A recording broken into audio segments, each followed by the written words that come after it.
Hello, everybody, and welcome to the Gentleman's Debate. I am back, me, Sam, you're everyone's favourite, right? No, probably not. And I'm with Simon and Mickey. Say hello, guys. What up, motherfuckers? Hello. How's it going? You alright? How's it? So, it? not too bad. 2018. Yeah. You know. I like how you blew everybody's eardrums straight away by going, "Hello!" Well, you know, you got to come back with a bang. I thought it was Got to come back with a bang. What? A cockney. Hello! Hello, mate. Hello. Oh, apples and pears. Don't make me go into my Tom Hardy impression that I was doing the other night. Do it. Go on. Do it. Go on. I was doing it from the Peaky Blinders bit where it's just like... Arthur Solomon. Yeah, Alfie Solomons, yeah. Is it Alfie or Arthur? Alfie, sorry. Alfie Solomons. Solomons? Ooh, interesting. Yeah. Okay, go on. It's that bit where he's talking to him, just like, of course I know you're boy. If you're gonna kill me, it's gonna kill me like an honourable man. For an honourable reason. I don't know why, but your face when you do it, you look like you're having some kind of seizure. You've got to have that sort of I'm a fucking psychopath about you whenever you're doing a Tom Hardy impression, because like that's usually his roles. I saw he plays a nutcase. I don't know if you guys know this guy, but Cody Garbrandt. Have you heard of him? Cody Garbrandt, No. ex-bantamweight UFC bantamweight champion. No, he beat Dominic Cruz, Really? beat the fuck out of him. Really? Yeah, and he was getting dressed by Tom Hardy prior to his fight, like getting dressed in a suit. Tom Hardy was like putting on his tie for him and everything, which I think is quite cool. Oh, I saw something about that. Yeah. I don't know why Tom Hardy's such best mates with Cody Garbrandt, but I guess he is. Yeah. So Tom Hardy's one of those weird people though, where a new story could come up about him, just like something random like that, and you just go like, sounds about right, Tom Hardy. Yeah. I'd also an introduction to our fine friends. I'd like to talk about our mug game. Our mug game is quite strong. I've got a lovely a wood mouse, which actually has its Latin name, which is Apodemus sylvaticus. No one's going to remember that. No one's going to remember it, but hey. Yeah. If I Did you see that rap video on Facebook that everyone's got? It's not a rap. About? It's not a rap. Oh, it's like, I read into it and it wasn't a rap. It's this weird kind of Filipino thing. What was it? Rodent? Yeah, it was a rodent. So. Thank God you clarified rodent. Some sort of rodent. But we've got Mickey with a flamingo and pineapple mug, and then obviously Sam's posturing nature of a giant unicorn mug, where he's filled it with Yorkshire tea. And what I'd like to point out is, can you? I don't know if people can see this at home, but look at the paleness of that tea. Can we show the paleness of that tea? That's not a dark tea. I'm not happy with that. You should have double bagged, man. Should have double bagged. That's what you told me last night. one bag can't handle that thing. One bag is never enough. No, seriously. It's too big. It's too big. Like, the hole's big enough, you can put 2 bags in it. What I'd also like to point out is in that mug, look at that. Normally when you see a unicorn, it's got like a giant spike coming out of its head. It's got like a little stud. Yeah, like it's a baby unicorn. With that though, if you're actually drinking the tea and it had a giant spike, it's you'd just like, poke yourself in the eye. Are you gonna, how many Okay, the logistics could exist. We have decided what this. I'd like to think is the company that produced that probably had to do loads of like testing on it, and they had it with a giant spiky bit, and every so often somebody, oh fuck, and they're like, well, it looks like we have to pull back the big horn, guys. And then somebody would have to look at the other person dead on and go, I think you'll find that the big horn has a low percentage of user acceptance, but the small horn has a much higher percentage. I think we'll go with the small horn. Imagine the guy I don't like the testing big that, horn. though. Imagine the guy that's going there like, what happened to you? What happened to your eye? Unicorn fucked me up. Yeah, I'm drinking tea. I was drinking tea. To be fair, I feel at home with a small horn. Oh. Really, you are really banking to get in the porn industry, aren't you? Really? You really are. It's not even... Now, before it was a joke, but now it's like... Why aren't you in it? Micro-penis porn's a thing, right? Is it? If there's a thing that exists, there is porn for it. Yeah, there's a fetish for Yeah, it. there's definitely. I know, Like for everyone who can't... Obviously, you can't see Josh, unfortunately. But hello, Joshua, again. How's it going? Right, good. Good. I'm butt naked right now. And none of you can see. Oh, well, this is going to be a long podcast. But The things you find just out on the Gentleman's Debate. off the... just whilst we got this shameless plug for Josh's company, if you need any videography or photography work done, please go to www.yorkvideopro.com. Yeah. .co.uk. .co.uk, I apologise. Or find him on Instagram, Facebook, Twitter, Yep. which is at York Video Pro. Yep. Boom. There we go. Get it Yeah, done. .co.uk. Simultaneous chug. So that means I am not getting any If you're video not in the editing UK work after what I've said. Wait, porn industry. Well, maybe. Porn industry, you might. Why not? oversaturated. Have you heard that thing? What was it? It was in the group chat yesterday where apparently now you have to use your real signing details Oh, here's the to thing. get it yeah. into. Here's the thing. You know who was the person on our group chat of our friends who put that up? Wasn't me. I know this. It wasn't me. It wasn't Rebecca. It wasn't somebody else. It was someone It that was you my know, girlfriend. wasn't it? Yeah. Yeah. I love that. You find that stuff Yeah, out. great. Thanks. But I love the caption that she girlfriend. put with it, which was, "What the fuck?" As if to be like, oh, "I'm not doing this. This is a disgrace. Well, This is an outrage." Guess I'll have to go back to having sex with my boyfriend. Oh. Anyway, we've got some good ones here. We got the debate format is still going strong. We had a good debate last time, myself and Mickey, about equality, social inequality, etc., or perceived inequality, or perceived equality. This one we're going to do two debates.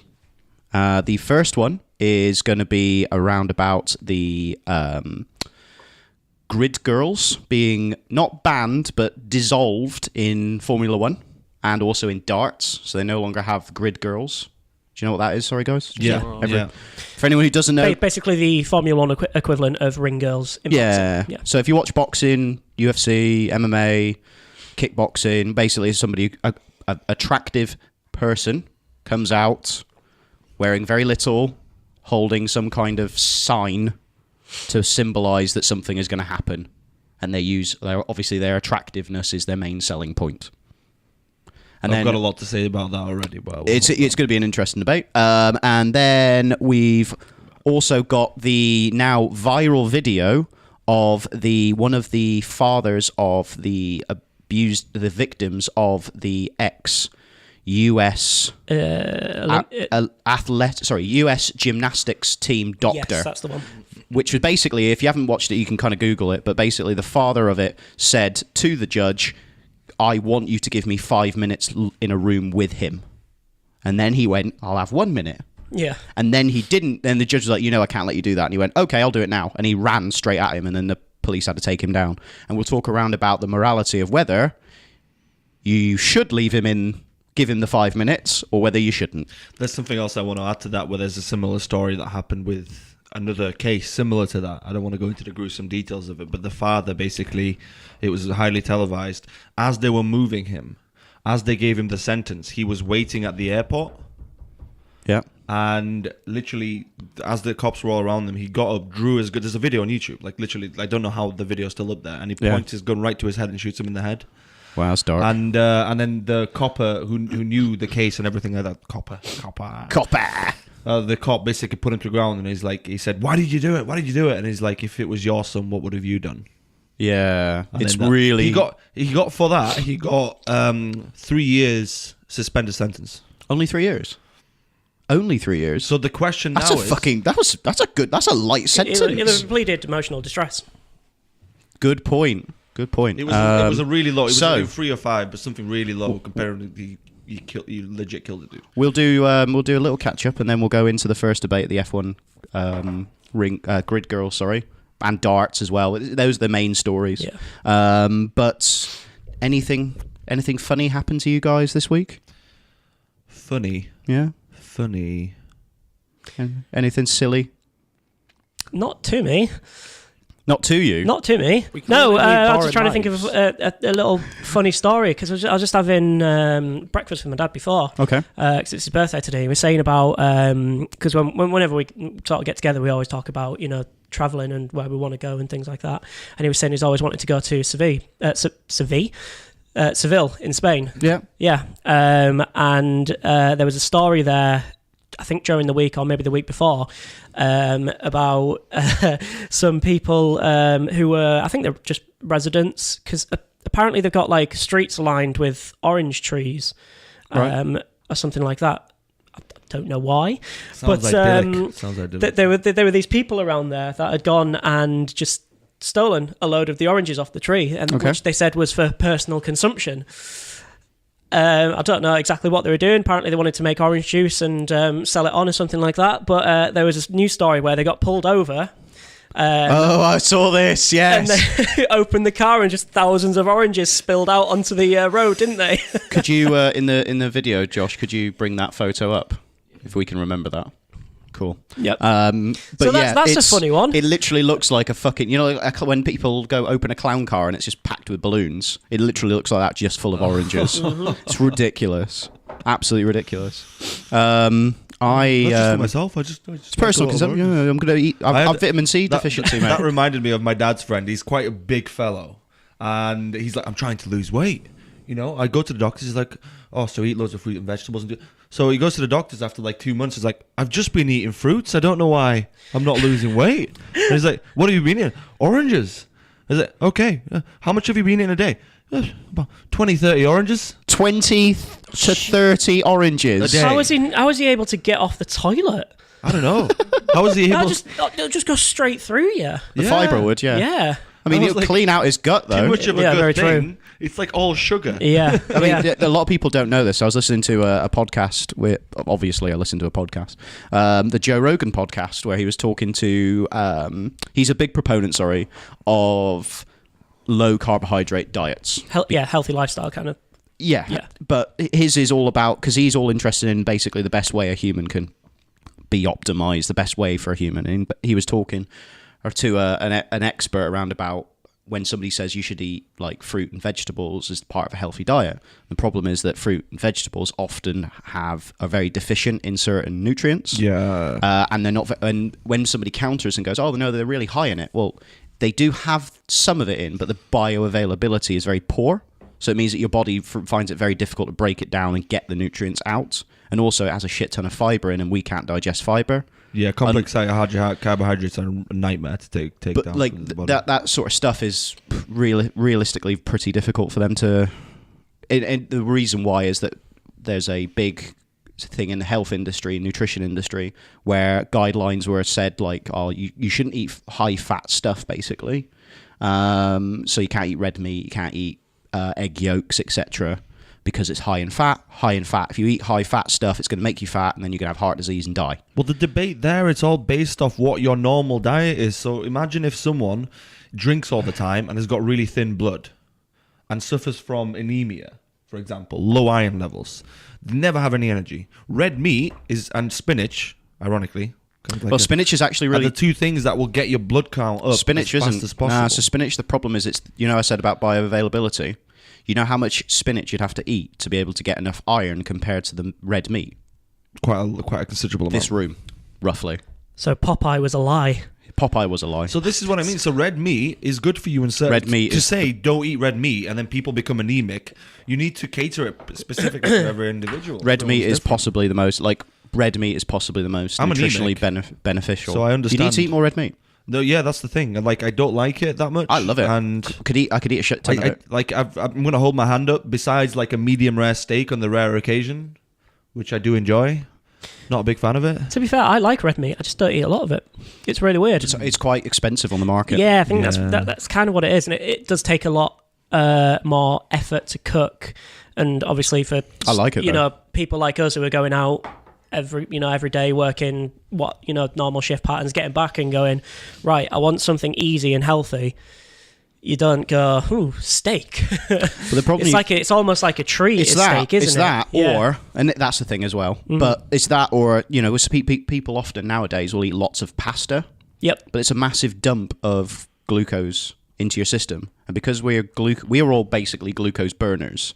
Yeah. The problem with glucose is it's a fast-acting piece of nutrition. Yeah, once you're out. So you burn it, and then you basically, and that's why you can consume a shit ton of it as well, by the way, because your body goes, this is rare. So normally, it is used to be really rare. really rare. Now it So isn't. like a sweet fruit or something like that was rare to get a hold of. So your body prioritizes it because it's so efficient to burn. The problem is, if you continuously pump that through your system, you're never satiated, so you'll always eat as much glucose as possible. Yeah. And then also you got the problem of the Insulin. fact insulin spikes where basically if you eat too much of it, it will cause type 2 diabetes and suppress your insulin system, Also- and that's why it's been on the rise. Also, I was talking to someone who's doing a paper right now and trying to reach a correlation between dementia and diabetes.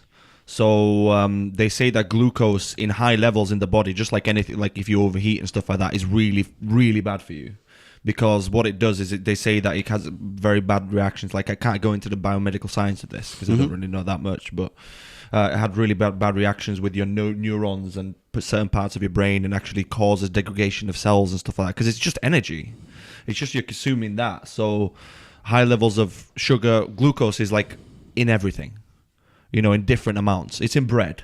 When you... So all of our products has glucose. Yeah. All of the food products that sits on the shelf, that's designed to sit there for a long period of time, has complex And it's glucose, dangerous. which is carbohydrates. It's dangerous, but the argument goes, like, we've got a friend of ours who likes his red meat but also likes his alcohol, and people always get really confused when someone says, right, I'm gonna stop with the alcohol, for example, and then they have a heart attack, and everyone's like, how did that happen? They're getting healthier. I'm like, no, there's a balance. So there's the red meat, which is thickening your blood and your iron levels are increasing, and then there's the alcohol, which is thinning your blood. Take away the alcohol, your blood gets thicker and thicker and thicker. It becomes like literal starch in your bloodstream, and then it causes clogs. That's why, Can do, depends. it's similar like that when it comes know. to a lot of people who suffer from drug addiction. They don't say go turkey, go cold turkey. Yeah, I've heard That's that as well. Without a doubt, the worst thing for you. And it's just like that's actually what killed Amy Winehouse, because she was recovering, and she basically just quit, and Boom. that's what It's all about balance, it was. The I'm trying to think of the word. Shock to the system kind of thing. Yeah. There's an actual word for it. It was She was dependent on the system, Yeah. on the drug to be able to perform. Yeah. Then when the drug is... So you have something called functioning alcoholics, where basically they need alcohol to function. Yep.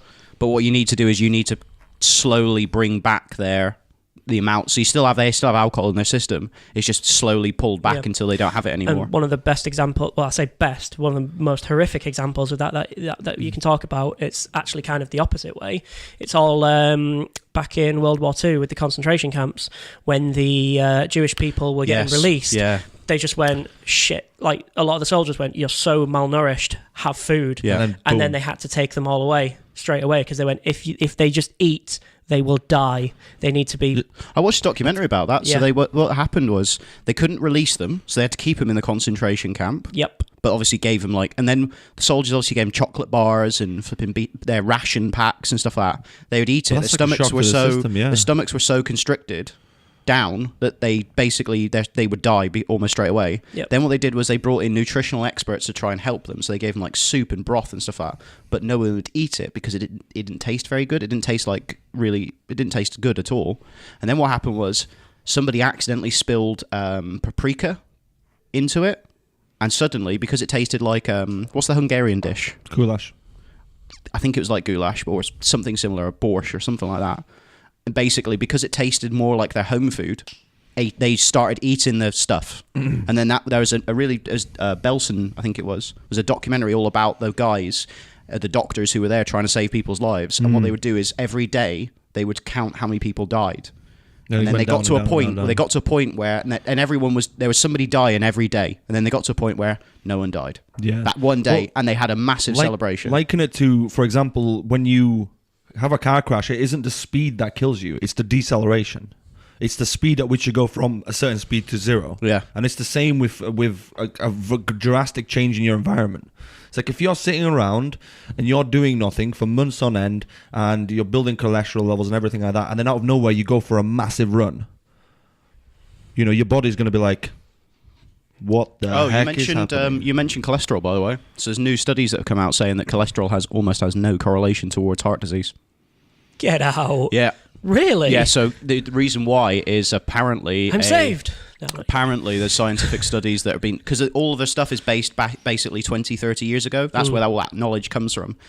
But then they do scientific studies now, but it doesn't get into the academic system for 20, 30 years. It's a generational system, basically.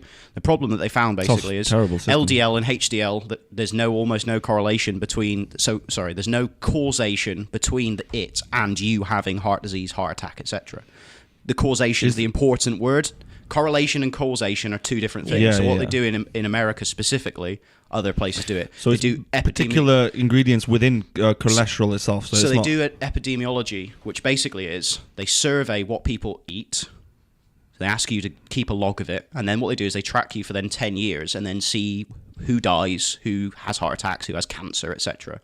And then they go, okay, of all the people who got cancer, these many people ate blueberries, for example. So the blueberries obviously are the worst thing there, but that's a correlation. It's not causation. So they're not proving that the blueberries have caused it. It's just what can be termed as a bystander of it. So it could just be that these people genetically have high cholesterol, and something caused, as an environmental cause, caused them to have heart disease. It's interesting, like if you see if there's any correlation between the levels of cholesterol in the bloodstream and also the viscosity of the blood. So if it increases the viscosity, the blood gets thicker, it gets denser, and then the chances of coronary heart disease and stuff like that increase. So maybe there's ingredients within cholesterol that don't cause it, but it's like an ingredient soup. It's like you put in certain things and it makes it. Apparently, it's the different types of LDLs, so low density lipids. So you got high density lipids, which I think are meant to be the good ones. Yeah, well, that means that they low density lipids, basically. But then there's two different types, or there's different types of those, and there's one very specific one that is bad. So it's small. It's like a small one. So small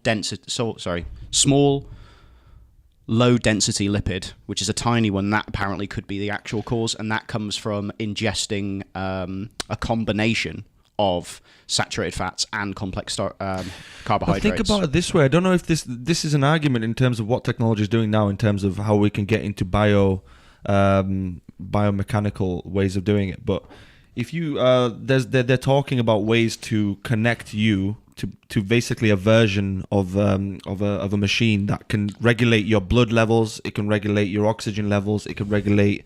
So you have that on you, and it filters out all the bad cholesterol, all the fats. It can actually withdraw energy from you, so you can stop gaining weight.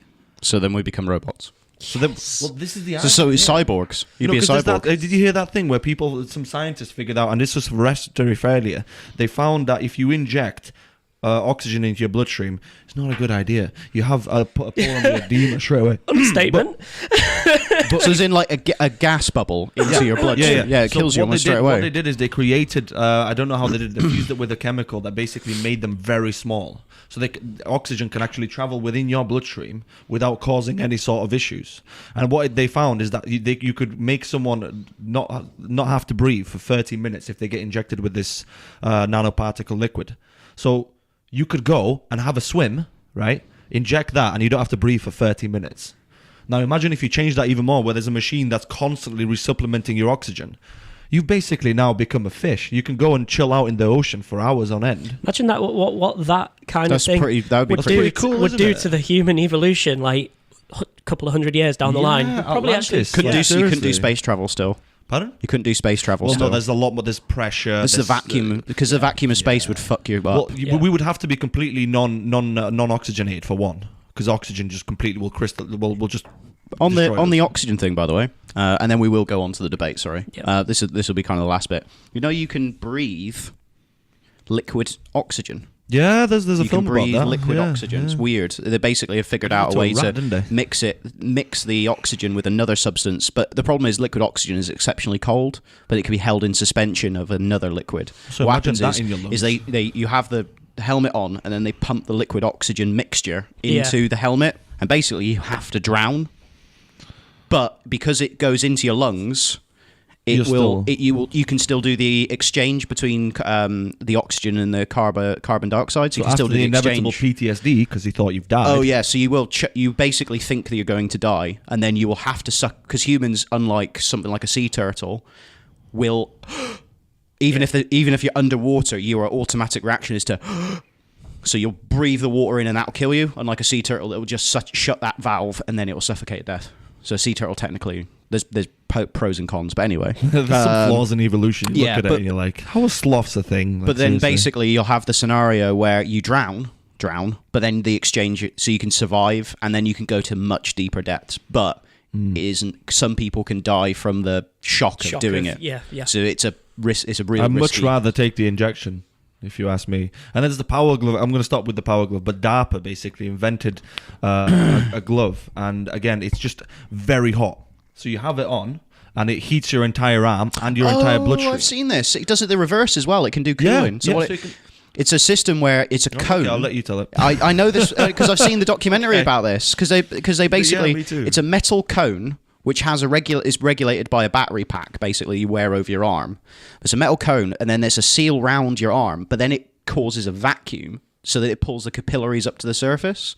And then what happens is it will help because if you wear like hand warmers. Yep. Imagine that now with a vacuum.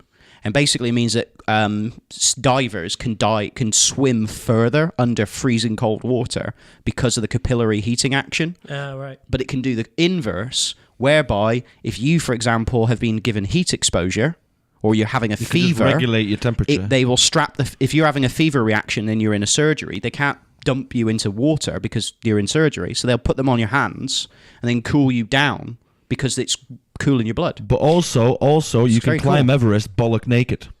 It's very cool. Isn't science amazing? Science. Okay, let's go on to the first debate. Yes. Somebody get a coin out, please. My wallet's over there. I have no... A pound coin would be the most, because we're British. I don't even know why I said my wallet is over there, because I don't actually have any money on me. Good. Do you have a pound coin, Josh? Boom. Right. Okay, so how are we doing? You boys are going to do the debate. Okay. Okay. It's the grid F1 grid girl debate as to whether you should have them. It's a good thing to have them, or it's a bad thing. Okay. Okay. Now, Heads. Sam is picking. So you want heads? Yeah? Heads. Okay. It's tails. Bastards. So, Mickey, you get a pick. Do you want to be pro or Wasn't con? it what we did before, where we did two sides of the argument, and then you flip it, and then because I'll pick what I agree with, and then you're on a back foot. Okay, that's So we did it where we do. Okay, should we? Yes. We'll have to do this again. Heads then. is yes. Heads Sorry, is good. Tails is no. yeah, And right. that's for me. Does that make sense? So if it's heads, I argue for it. If it's like tails, I argue against it. And you do the vice versa thing. So do you want to? You're arguing against it then? Flip Flip the it coin. again. Okay. 24 episodes in and we're working out how to debate. Flip it. We're working out how Yeah. to flip a coin is what we're doing. Heads. It doesn't matter. It doesn't matter. Doesn't If it's- matter. If it's heads, that means I'm It's tails. that means I'm against it, It's tails. and you're for it. Cool. Cool. Right, and I will be the devil's advocate trying to mediate this entire scenario. Right. So I wonder why you will avoided start. this So one. yes, give us a brief I will explanation. start. Okay, Josh, could you pull that article up, please? And me and you will give the brief around about it, and then these boys will argue the pros and cons. Why are you moving? Because I have to do that, but this won't be. So the camera angle that Josh worked really hard to establish. Yeah, but if I'm doing that, then you won't be able to hear me because I'll have to look at Sam Yeah, while yeah, I'm I'll be debating, able to just- and I'm ruining. Or you him. could just do this. to you. Yeah, just do because I'm the devil's advocate, so you can debate against me. See what I mean? Okay, I haven't moved it. Also, you haven't got eye contact with Sam, so you can be more of an arsehole to him. Then vice I versa. will. Okay. So, Okay. did you get that article, Josh? Sorry. No, okay. It's on the. I think I loaded it up previously, but basically, the background of this is the Formula One kind of management company, team, whatever, announced that they would be stopping grid girls, specifically girls, to be on the grid anymore, holding up banners like "This is the Honda F1 team." Mercedes, McLaren, stop doing that. I assume because it's considered subjugating women.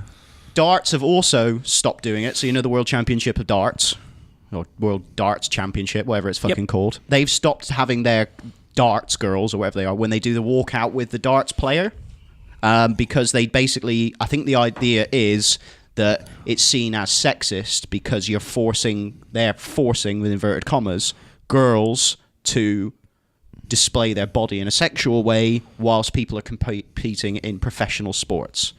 Now, other people, for example, boxing and American football, so with cheerleading, so cheerleading is separate to ring girls, but I'm going to bring it in, have said that they're going to keep that system because people rely on it for their job. So, Well, the same thing applies here. so we'll start with, because Sam's new to this, We're going to start with Sam arguing the pro of you should keep them. Cool.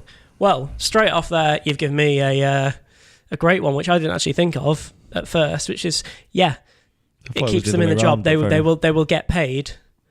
He's pro. He's pro for it. Yeah, I'm pro. He's pro. It went tails, wasn't it? You just said that you just said 2 minutes ago. Heads was Heads pro, is tails I'm pro for it. Tails is I'm against it. So I'm pro for it. I'm pro for it. Never mind. Forget what I just said. So can we? So you are pro banning it? That's what we've just decided. I'm pro banning it. Okay. You're pro banning it. Yep. He is not pro banning it. Okay, we got this. Right. So in other words, Sam wants ring girls. You want ring girls, Sam? Grid girls. Grid I want girls. grid You want the girls. grid girls. Specifically. I like the grid Fucking girls. hell. Yes. You want this the is grid hard. girls. Josh, did you get that article by any way? There wasn't one loaded. I wasn't there. I thought I got it up on the BBC News thing. That's a shame. Okay. There's Team Chief Claire Williams supports for scrapping of grid girls. Who's she the team chief of? She's one of the F1 teams, basically. She's very happy that they're You banning made me it. have to recalibrate my entire argument. It's fine. It's fine. don't know. I was But it arguing says- for you now. She is the F1's only female team boss. Oh, so she could be of any. So she's one of the. Oh, that's weird. That's interesting. She's the only one. Yeah. Anyway, so Sam, your argument that they shouldn't have banned them, please. Yeah, well, like you say, that it is at the end of the day a job, and to scrap that from something as huge as the F1 that rakes in so much revenue, that's going to cost quite a lot of people a lot of money, and that is unfair. Quite simply. Mickey, you're a post. Is it a large? I don't know, like the F1, amount. yeah, of, huge. No, but how many ring girls are there per team? Or grid. Per We'll say grid. I do not know. 2. Could So you- you're losing could 20 we- jobs from a F1 rally. And Still the thing jobs, is, still people's it's livelihood. still jobs, it's people's livelihoods, but also if you think about the sexualization of girls in our society in general, you can tell that there's a deeper issue at play. Okay, here. right. Everything on Earth is sexualized. It's not just girls that are sexualized. Men are sexualized. That's a very you're playing on both sides of the argument. That's a but the ridiculous proportion of women argument. that are objectified One and at a time. sexualized is much larger. One at a time. Let's keep this civil. Because I understand there is a big thing about it nowadays, about the sexualization of women. And yes, a lot of women are sexualized out there nowadays, but it's just exactly the same on the other side of the spectrum for men. A lot of men are sexualized, but it's out there nowadays. You got to let him finish his point, and then you can interject. It's out there nowadays. There is quite a big mass hypocrisy about it, because what the argument for saying that sexualization of women is wrong, these people are saying that, and as if it just doesn't happen at all on the other way, which it does. It very, very much does. But this is not the argument here. The argument is that it's ring girls that we're trying to, because there's no ring guys. Do you see ring guys in mini shorts just going, "Go on, guys"? I've got a riposte to me to that argument, but it's a joke. So do you remember the pot noodle campaign? Yep. Yeah. The one where the guy's like, "Oh, I've always trained to be this," and then he comes in the shorts. Yeah. And then he's doing the bring boy kind of thing. Yeah. Now,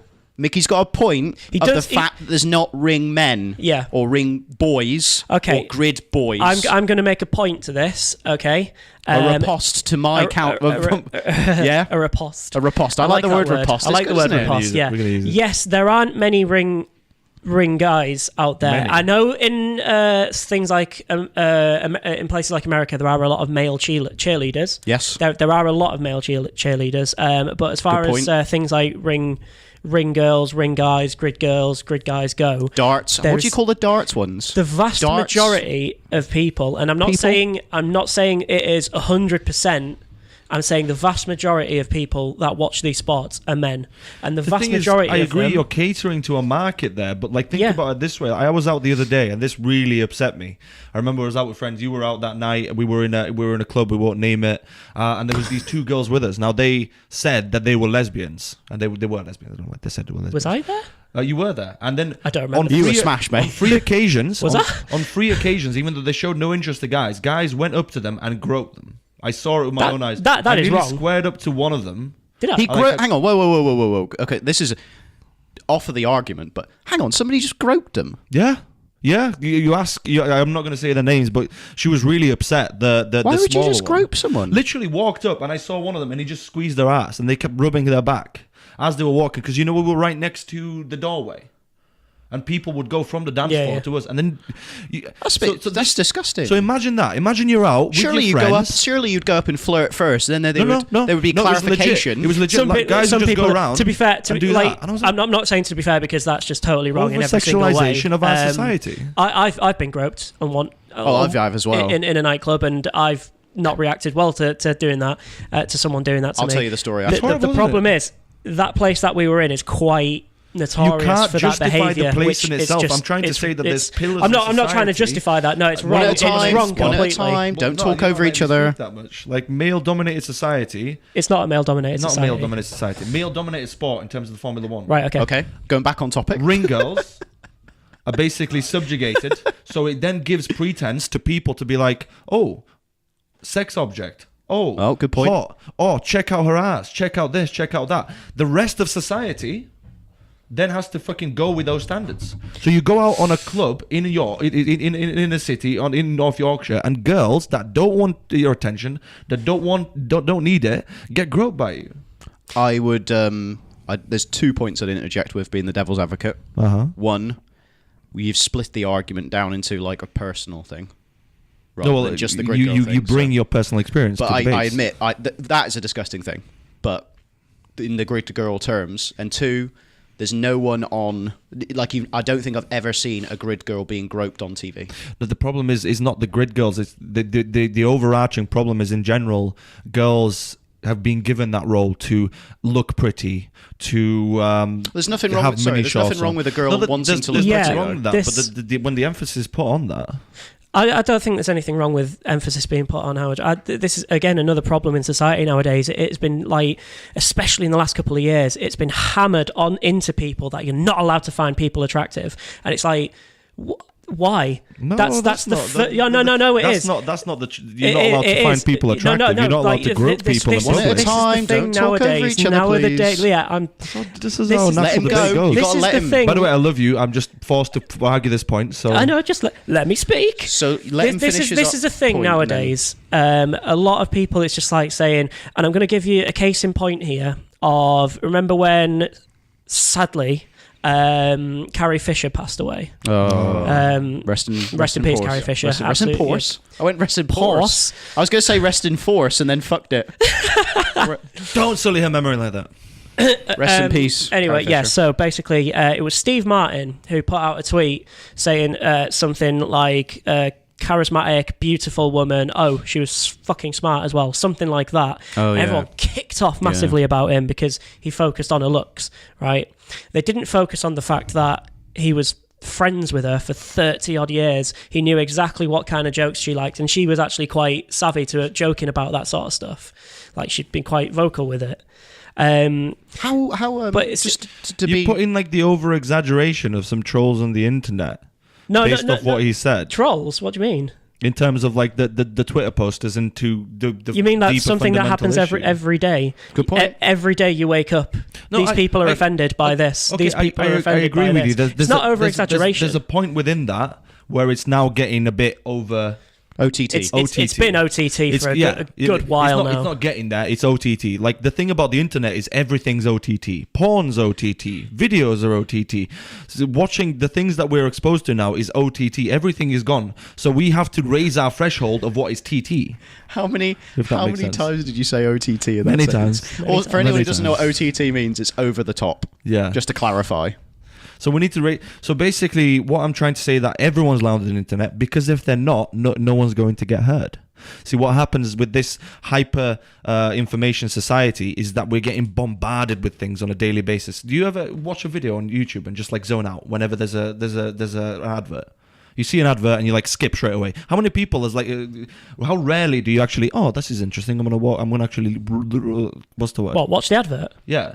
Unless you can't skip it. Yeah. You've learned to switch that part of your brain off whenever there's something that doesn't get you there. Right. We've realized how to. That's bullshit. That's bullshit. That's bullshit. That's bullshit. I'm not gonna listen to it. And how's this tie into the grid girl? So this ties into it, as in the fact that the reason why people are so vocal about this is because if they're not, it's like pushing a boulder up a hill. Like people that are trying to push it, what if you stop pushing it anyway? It'll go all the way to the bottom again.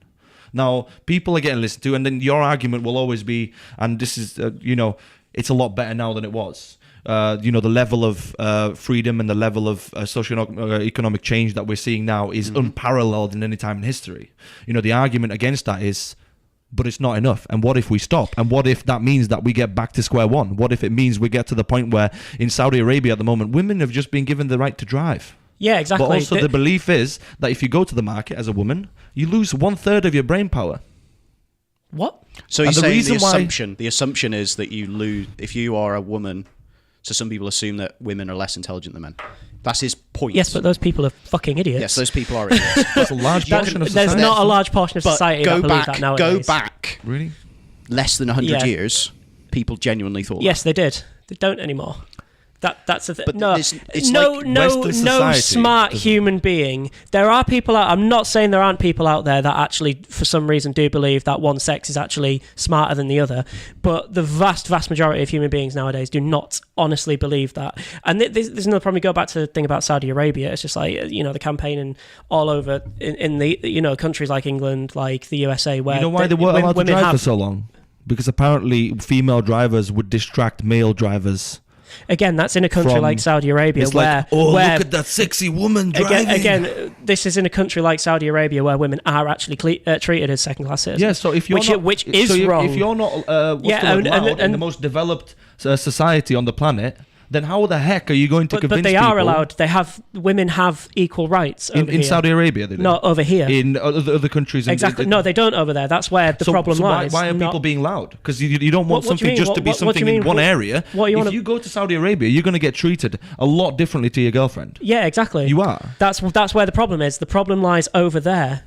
Women have Yeah, so equal we have rights to over here. change things from here and over no, there. we've already changed things. All right. Okay. We've already changed things. You've And got, changed things. they have because guys, you've men got and way women too are animated. equal over here. Calm it down. Men and women are equal over here. They are. There is no and ahhing about that. Back to the point. No, Can I this interject? is part of the we point. can't go from a Can I debate to a debate please? to a debate. Can I please interject? Yeah. Okay, you've both got very heated. Now, what I will say is there's a point here. It's a debate. That is this from the devil's advocate bit of I think Sam's making an interesting point. I'm going to articulate it this way. In Saudi Arabia, women, mostly, there are some women who can, but are not allowed to display their body. Yeah. Because there is part of Sharia law where you have to cover your body up to a certain point. So some people have to wear a full, is it hijab? Yes. Well, they have to wear the full. Some people don't have to. They just have to wear a headscarf, etc. However, in our society, you don't. You can, but if you don't want to, you don't have to. Irrespective of your religion, political, ideological, it doesn't matter. You can wear what you realistically want to. You will look at the disparity there. Look at the disparity between here. You can basically go out and there's videos of it where girls basically paint themselves as they're wearing clothes and they're walking out naked in public. And in Saudi Arabia, men think they'll get too horny if they're driving next to a woman on the motorway. So it's like we're here. We couldn't be more opposed if we tried. Now the question is, what's the right way, morally speaking? Kind of just contradicted your argument there. We couldn't be more opposed if we tried. Yeah, well, this is the problem. Why should people be that opposed? What's the end game? The end game is different problem civil to the war, original argument. Massive disparity. So the idea with the grid girl kind of system is if the person who is if the woman wants to do that job, why isn't she now? What you're doing is you're taking away the choice of doing the job. Yeah, No, but the thing is you there are dire taking away the consequences to other women within the society itself? Good point. It's a good point. Okay, Does it have a knock-on effect, Sam? I personally don't think it does. I think these women that go out, there are women out there that don't feel comfortable, in their bodies, even if they are considered not attractive, if they are considered classically attractive. People have their own. Exactly. Yeah. People have their own issues, and like perfect. Yes, there is, beauty standard. Everyone is sort of everyone is attracted to what they're attracted to. Yep. As long as it's not like children or anything like that. I would disagree with that. Within that, there's an agreement within that So I agree the fact that everyone is attracted to what they're attracted to, in a sense. But also I agree, based off your environment and based off the things you consume. For example, in the noughties and the 90s, it was a supermodel. It was a size 00, girl. That was the thing that was peddled upon everyone. So that became the more highly attractive trait. You look at the way that the attraction rates have changed now. For a guy, it's ripped, 6-pack, fucking. How many realistically men? You have to basically have a 0-carb diet, go to the gym 5 days a week to get that. But that's the most desirable. Yeah. How is that a thing? But what's how is that a wrong thing? with that being? What's wrong with that? Desirable? Because this is a problem. It's an unachievable thing. So I asked Mickey the question. Oh, sorry. Victorian era, people that were actually bigger and bulkier were considered more attractive because it was a signifier of wealth. So I'm saying I thought it was childbearing hips. Well, childbearing hips as well, but that's that's a throwback to our evolution. Oh, right. Yeah. So like large, woman, this is specifically mostly about women. Yeah. It's specifically a woman who has large hips would be better. Would be more likely to have a successful birth. Therefore, it's more appealing to mate with them. Yeah, but maybe there'll come a time where we have less commitments and we can go to the gym 5 days a week and we can have a 0-carb diet and we've all got 6-packs. But when that happens, the scarcity principle says that something else will become more desirable, whether it be your brain or everything like that. I'm just trying to say that standard that's been set for men, it not only is unrealistic because we've all got jobs, we've all got hobbies, we've all got things to do. We're not going to go and basically go to the gym 5 days a week just so we can have a 6-pack. But how does that make you feel when you go and you see that those adverts and stuff like that? And I'll give you an example here. One night, we went into a bar in York, and on the doors, I can't remember if it was like a special night thing. I don't know what was going on because I'd never actually seen it in this particular place before. And there was these guys, and they just had the little black shorts on, topless. Obviously, they were ripped as fuck, and they just had the little bow tie thing on. Oh yeah. Those guys, by the way, literally, I didn't care. Those guys are super nice. Would you care if you were both trying to hit on the same girl? No, because at the end of the day, because the society has made that person more attractive to that girl than you physically. Again, that means that he's got an advantage because he's got no job. I think he has an advantage. I'm fucking sexy. I'd actually like to pull up something here. Josh, could you have a look for an article that is? I can't remember the title, which is going to annoy the fuck out of me. But there's an article that came out where women are more willing to settle for less attractive men than the reverse, where I've seen that. I've also seen that on YouTube. There's like a thing where they again that's another thing. I don't get that whole one-night term. stands with guys that are ripped and more willing to settle for guys that have dad bods. This is the thing. I don't get that term settle. Never have understood that term settle because again, I'm very much of the opinion is you are what you're attracted to. What you're attracted to. 50% of people are in marriages where they don't have any love for the other partner. Oh damn! That's a whole other problem entirely. Because that's nothing to do with that. That's nothing to do with pure attraction. That someone is safe. Someone has a nice steady job. Someone doesn't treat them like shit. That's nothing to do with. They don't love them, but they'd rather have an easier life. Again, that's nothing to do with pure attraction. That is a completely different argument. So that's to. No, but you said I don't get why people settle. As in settle, as in the bearing to the grid girl argument is the bit we're talking about. Oh yeah. So thanks for getting us back on track. The reason why I brought that up is the argument is there a difference between how men and women work on terms of sexual attractiveness? As in, is the study around about women who say I'm more willing to, and this term you might not like, Sam, settle inverted commas for a technical less attractive man, as in somebody who isn't a bodybuilder, not just physically but also mentally. And exactly. So a willingness to go with this individual because societal norms are that the perception is a man who is tall, dark, handsome, muscular, wealthy, successful, or Dave from Barnsley. Yeah, you look at it. You look at, for example, films like women. 50 Shades of Grey. All of Barnsley there, mate. Is it the same for men? Are men more willing to settle, inverted commas, for what is society terms as less attractive women? Is it the same It all depends on... Is it the same? That's the question I pose. This is, I think, the biggest problem Any in enjoying modern that article? society in terms of the way we tackle problems. Josh? And that's... You've pretty it's much either this exactly said it. or it's this. I There's completely 100% such agree with you there. Can we give you actually. just 2 a seconds, large guys? 2 seconds? Perspective on it. You've pretty much said the whole story there. Oh, I did the whole fucking story. Well, that's a good memory, that That is. was also in an on you. episode of How I Met Your Mother. Is it? Yeah. Which episode? No, I'm not joking. You don't know it that well. So Lily and Marshall arguing about who's the settler and who's the reacher. Mm-hmm. That's basically it. Yeah. Interesting. So turns out Lily's the settler. Cool. Yeah. All right, interesting. So anyone who's watched How I Met Your Mother, Don't. a bit there. I mean, Well, do. stop after the last season. You don't need to watch the last season. Okay, I'll bring a point up to you. Have you ever been, like, I've had it before, I haven't had it recently, but have you ever been with your girlfriend and you're watching a show, for example, and, like, some celebrity comes on and they're, like, someone like Tom Hardy or something like that, and you just see them go, and you're there, like, Yeah, my missus does it with Chris Hemsworth. here we go. I Like, could do that with Chris Hemsworth. Yeah. Yeah, I'd do that with Chris Hemsworth. do you think Chris Hemsworth has that problem? I'm going to... Right. Okay, so I'm going to cite a very specific argument. There's a stand-up comedian who is called Chris D'Elia. Yes. He's a very... Long-haired guy, isn't he? Long-haired guy, yeah. He's very Yeah. funny, very good stand-up comedian. But he is attractive in some ways.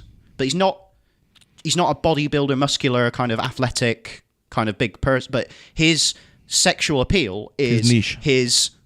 his comedy, his Yeah. brain, basically, is what his Yep. brain and his mouth. Yeah. And he often has very attractive women basically now competing over him for basically wanting to mate with him. But obviously in our society we don't actually get people pregnant, but anyway. But then what happens is more than one, let's say 10, because often we use the 1 to 10 scale to measure attractiveness. More than 1, 9 or 10 will now compete, and then they're not used to that dynamic because you're on an equal footing. But some people who are more attractive are used to basically having the superiority of I'm more attractive, so I can get away with stuff. I'm more likely to do something. This is an interesting point, because what were the studies? Apparently, a man, on average, has 7 sexual partners in their lifetime. And I don't know if that's a relationship or sexual partner. So this was a while ago. I read this. It was years ago. We'll say sexual. Just to say, a sexual woman partners. on average has 2 more. 2 more than the man. Yeah. So 9. Yeah. So Interesting. how does that work? Well, it's the law of averages. That means that there's few men out there who are getting a lot more than the rest of us.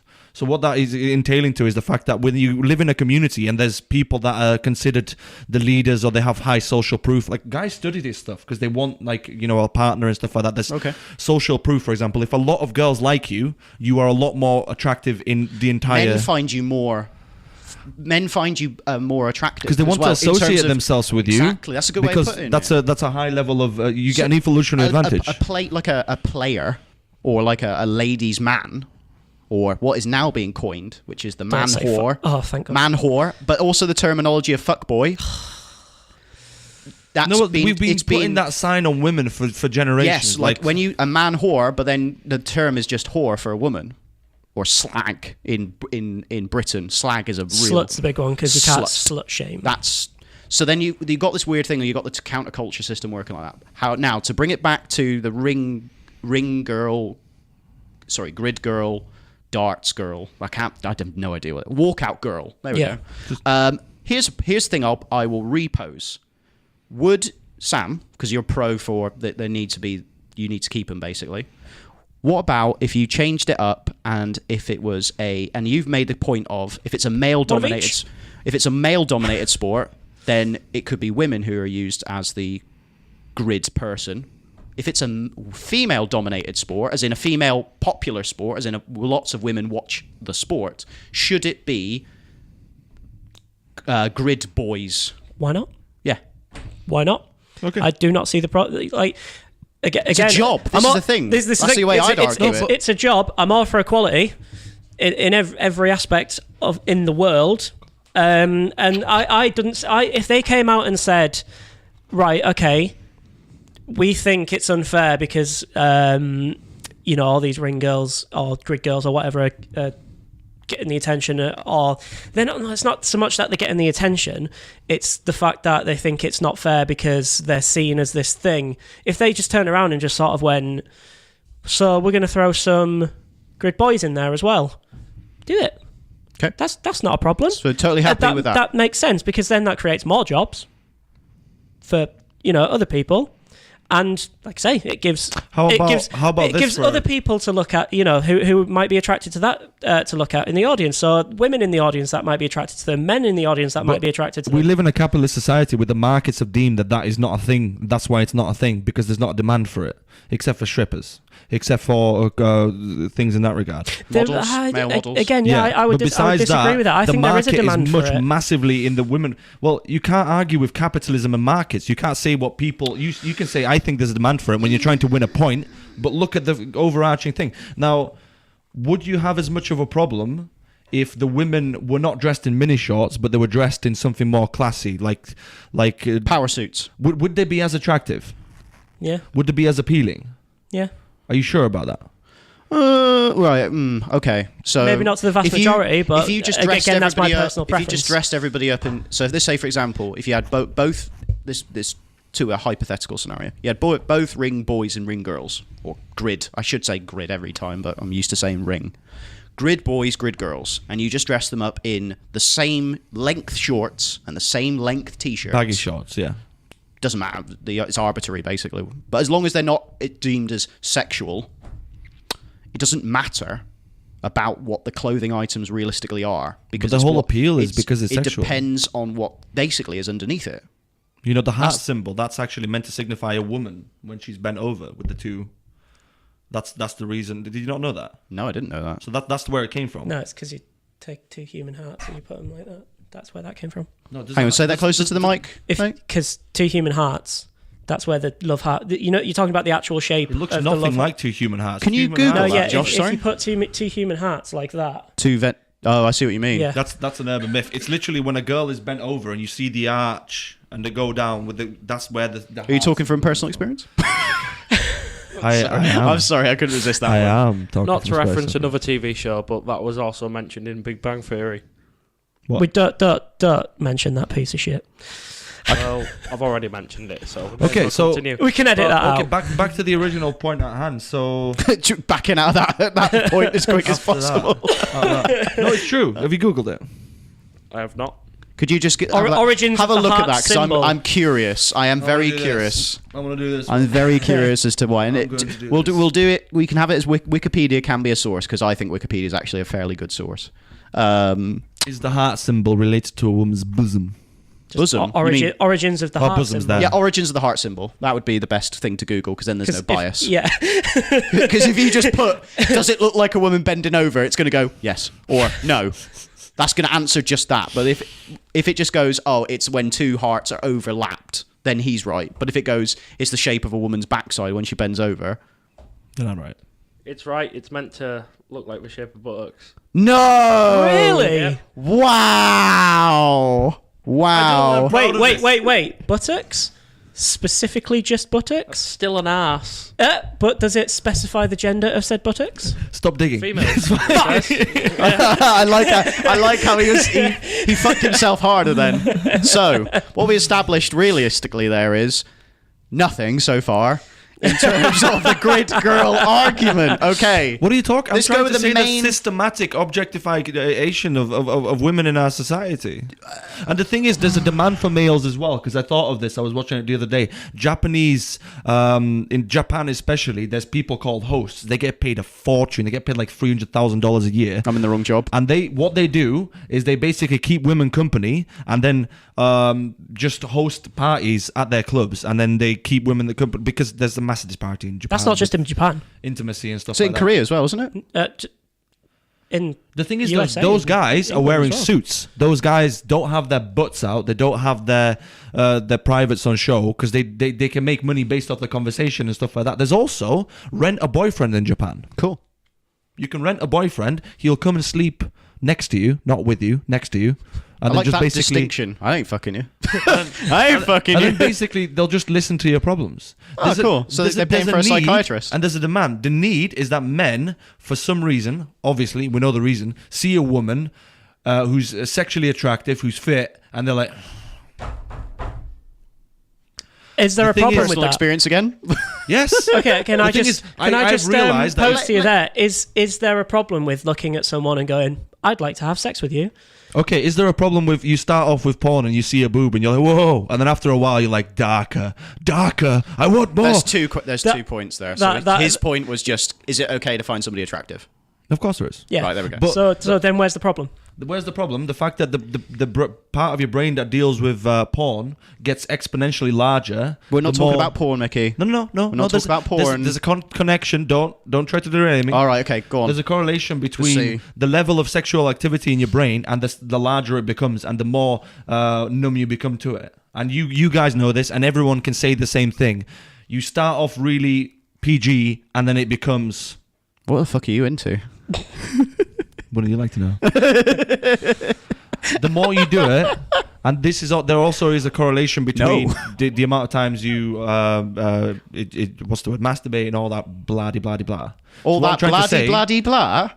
Well, it's just masturbate. What else do you fucking do? Like some what? Toothbrush. Oh.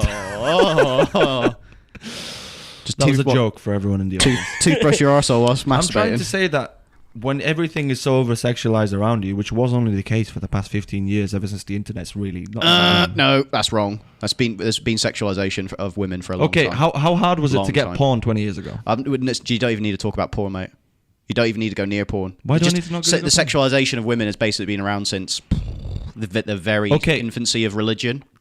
Don't think of it as a linear question, because we talked about this earlier. You see, you have a linear answer to a linear question. Think of it as a massive spectrum. How much was it then, and how much is it now? Probably Isn't that the just same. thing, linear spectrum. I'd say it's. You mean?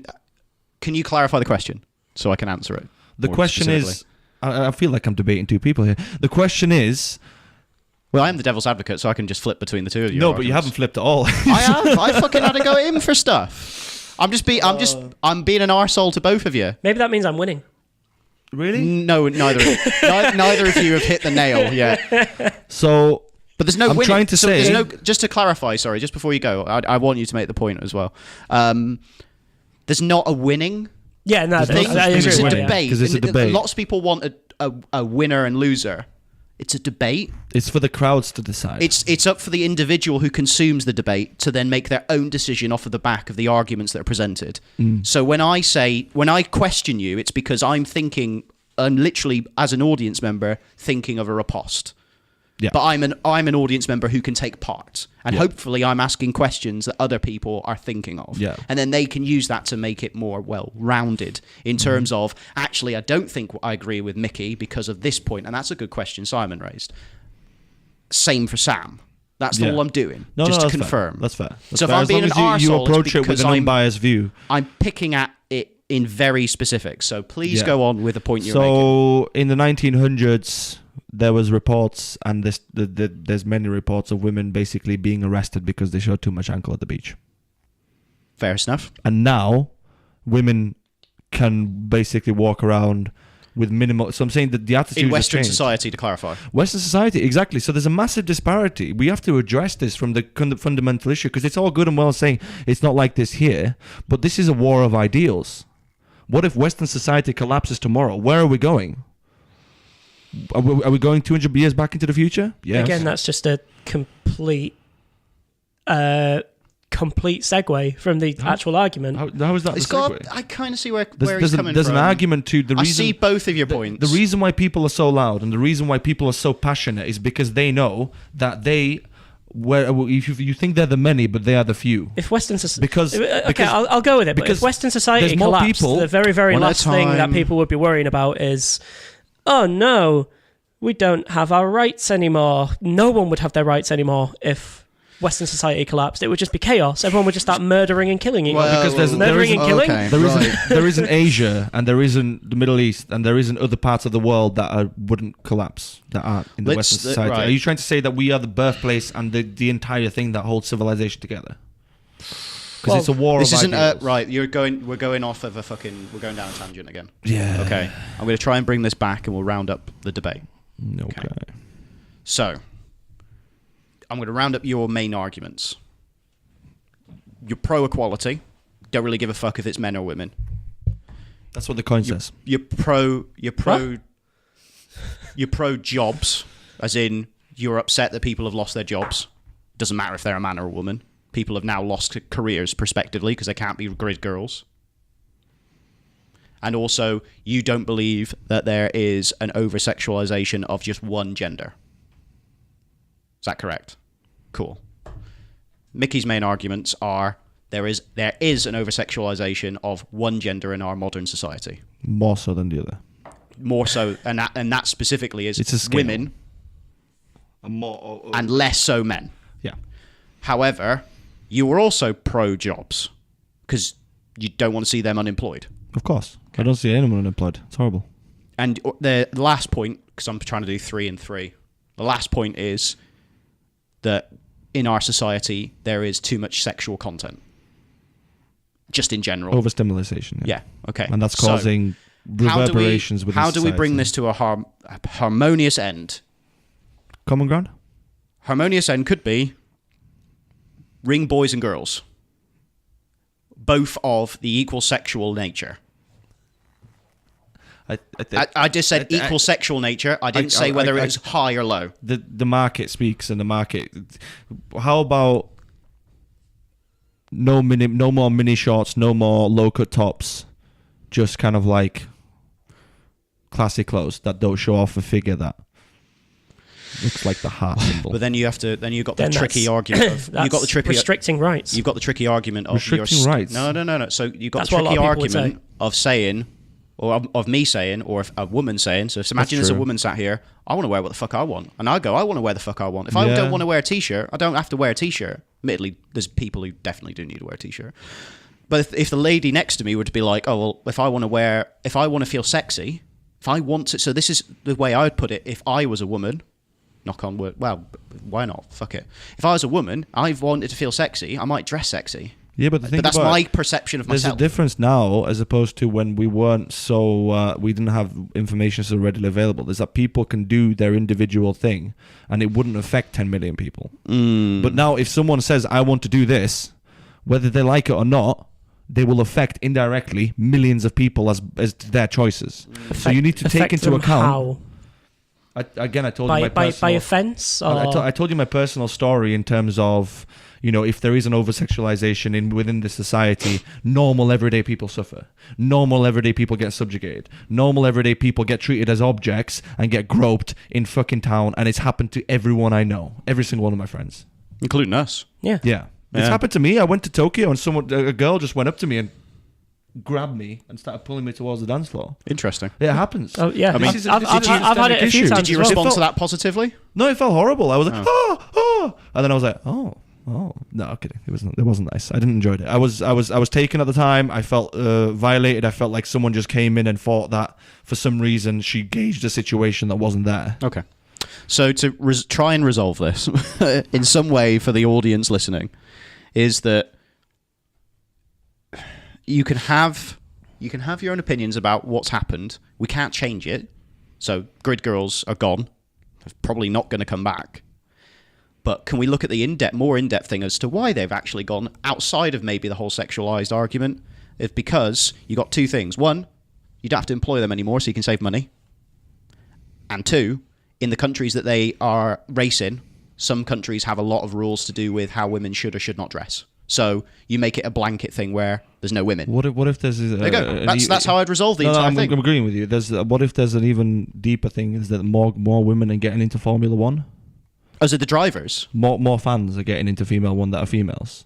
I hope so. So imagine like how much better would that be for society in general if you met a girl and you both love Formula One, and then you had that common interest, and then you went to Formula One games, and then you did everything like that.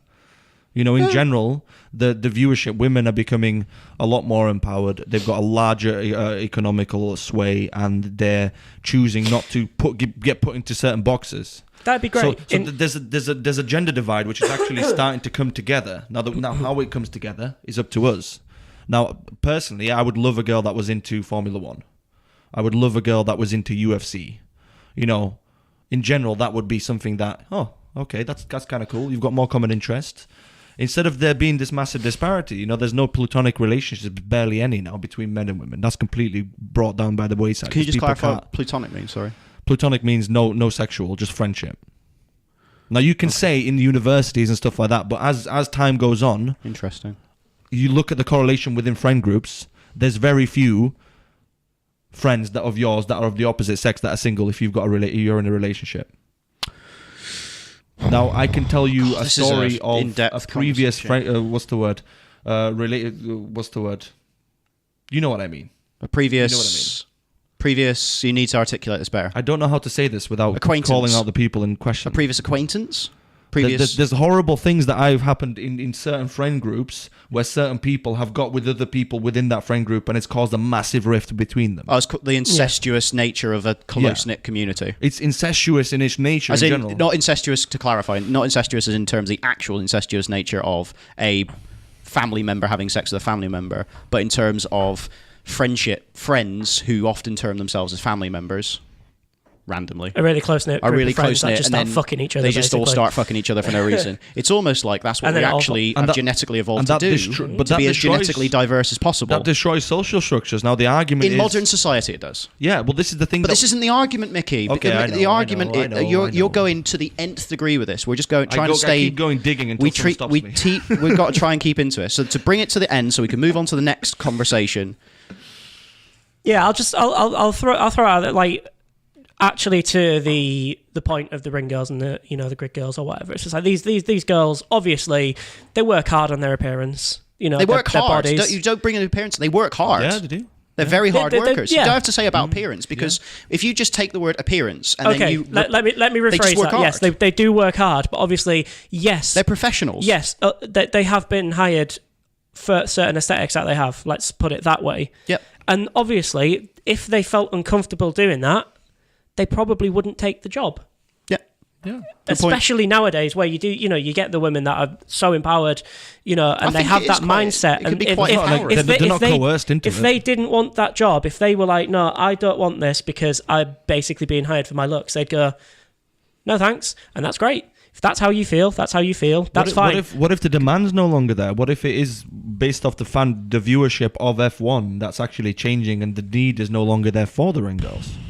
Because if it's 90% males, they're gonna be like, I think the reasons why they have actually been the ring girls is because of the social thing is, stigma though, behind the sexualization. F1 would have fought for it a lot more if it wasn't for the fact that they knew that their viewership is. It's like no. Check? They Can you would check to see no, F1 viewership? that is a thing nowadays. What's the word? just Increase. F1 viewership numbers. Hang on. Yeah, see no. if there's a difference. In This is a thing correlation. nowadays. It will have been brought to their attention, and they will have basically jumped on it and gone, "Yeah, that's fine," because they wouldn't want to be seeing us going against Oh, the I see what women's you mean. That's a power good point. movement. And a lot of people will hate me for saying that. Oh god, here we go. No, for saying that, Oh, okay. because they'll just say no. It's because it's actually true. And it's like, well, no, people are afraid to go against that movement Well, the nowadays. truth because is- because people are shouting louder about it. I'll give you an example of the Me Too movement that's going on at the moment. A lot of these accusations. Well, they should have Horrible, conversations horrible. like me and you have just had conversations. Yes, like if that's thank not you. happening, Thank this you, is Mickey, what that's should a good happen. point. Exactly. Yeah. Good point. It shouldn't be, oh no, that's wrong, out. It should be, this is Thank my you. point, But this is your point. That's Let's get to actually a a point you made earlier, which Are you two going to start hugging soon? I'm going to actually make a point earlier. Oh, he's touching- go back to a point that Arm Mickey made touching, earlier ladies that and gentlemen. I completely 100% agreed with, is the fact that you said the way people argue now is you go, you're either with me or you're not. There's no and they see the world as if it is black and white. It's not. The world is not black and white. The world is so many different shades of grey, maybe 50 shades. Hey, get the fuck out. Right. So on But that, in a serious note, the world is let's cap it off. so many different shades of grey. Fucking hell. That you're right. There has to be a sit down and a conversation had. I agree. I agree. And You need to have an open the conversation. problem is these conversations aren't actually being Boom. discussed. Right. This is the Let's inherent cap issue. it off. Did you have? Josh, do you have the? Oh, they're hugging. Oh.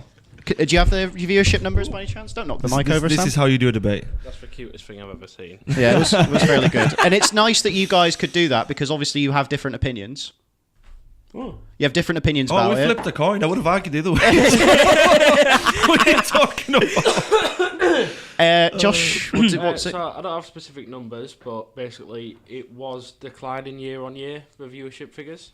Oh, viewership figures. It seems to have had quite a growth in like TV and digital audiences. Huh. It doesn't say The divide between men or women or anything. I suppose that's pretty hard to figure out. Yeah. But, yeah. It's probably just because it's a fucking shit sport. I mean, to be honest, I can't stand Formula the 1. problem I've got with F1 is it's not just like one race. Formation racing. It's you'll go round, it's almost like 50 laps.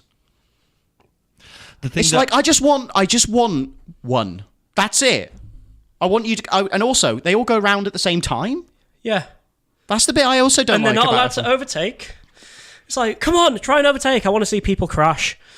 F1. Wow, Josh. Their social media presence grew about 50% in 2017. 50%. so young people are getting into it. In general, I've seen that like the F1 cars used to be monstrous V10 engines, 1500 brake horsepower. They were lethal. They could go 200 plus. Yeah, and now they've nerfed them, is what I call it, where they've put hybrid engines in them. They've given them V8s and V6s, and they're going less than 180 miles an hour. Yeah, Now, the thing is, the power's reason dropped. why it was so attractive to us is you go in, and like, there's an F1 stage, and you see these V10 engines, the ground is shaking. It just goes, they're going 200 miles an hour. Like that. And now it's like, you hear it, I just reminded me of that Lee Evans joke that I did when he went, what a waste of time it must be to go watch Formula 1 because you just sit there in the stand and it just goes, here it comes, here it comes! I paid 150 quid for this. And then half Right. an hour later, imagine VR Shall for we? F1 though. Oh, that would be amazing. That would be incredible. Because you could stick the camera on the helmet of the Yeah, guy. yeah, That would yeah, be. yeah. That's the fuck. Right.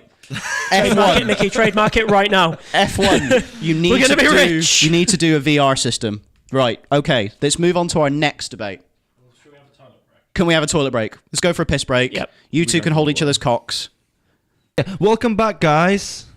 We just had a little coffee break. That was a little debate. Yep. And now we're going to jump into the go second for a one. pee. The second one is to do with the second story we were talking about, which is the man who asked for him to spend asked the judge for him to spend 5 minutes in a room with someone who molested, as far as I'm aware, his two daughters. His Three. two daughters. Three? Fuck! I thought it was only two. Josh, can you tell us? Can you read the article Was out he for us, someone please? that was related to him or that knew him No. quite closely? Can you just read the No, article out, so Josh, so we got the full he background? He's a US gymnastics doctor. So He got a 120 years sentence for that. 175. Was it 100. You've read this article, Last haven't time you? I checked, it was 120. Good. They must have given him some more charges. yeah, he Straight in there with the two facts. he has to have 5 minutes in a locked room with him, and obviously can't really allow that. So he just sort of He said, "Can I have a minute with him?" yeah.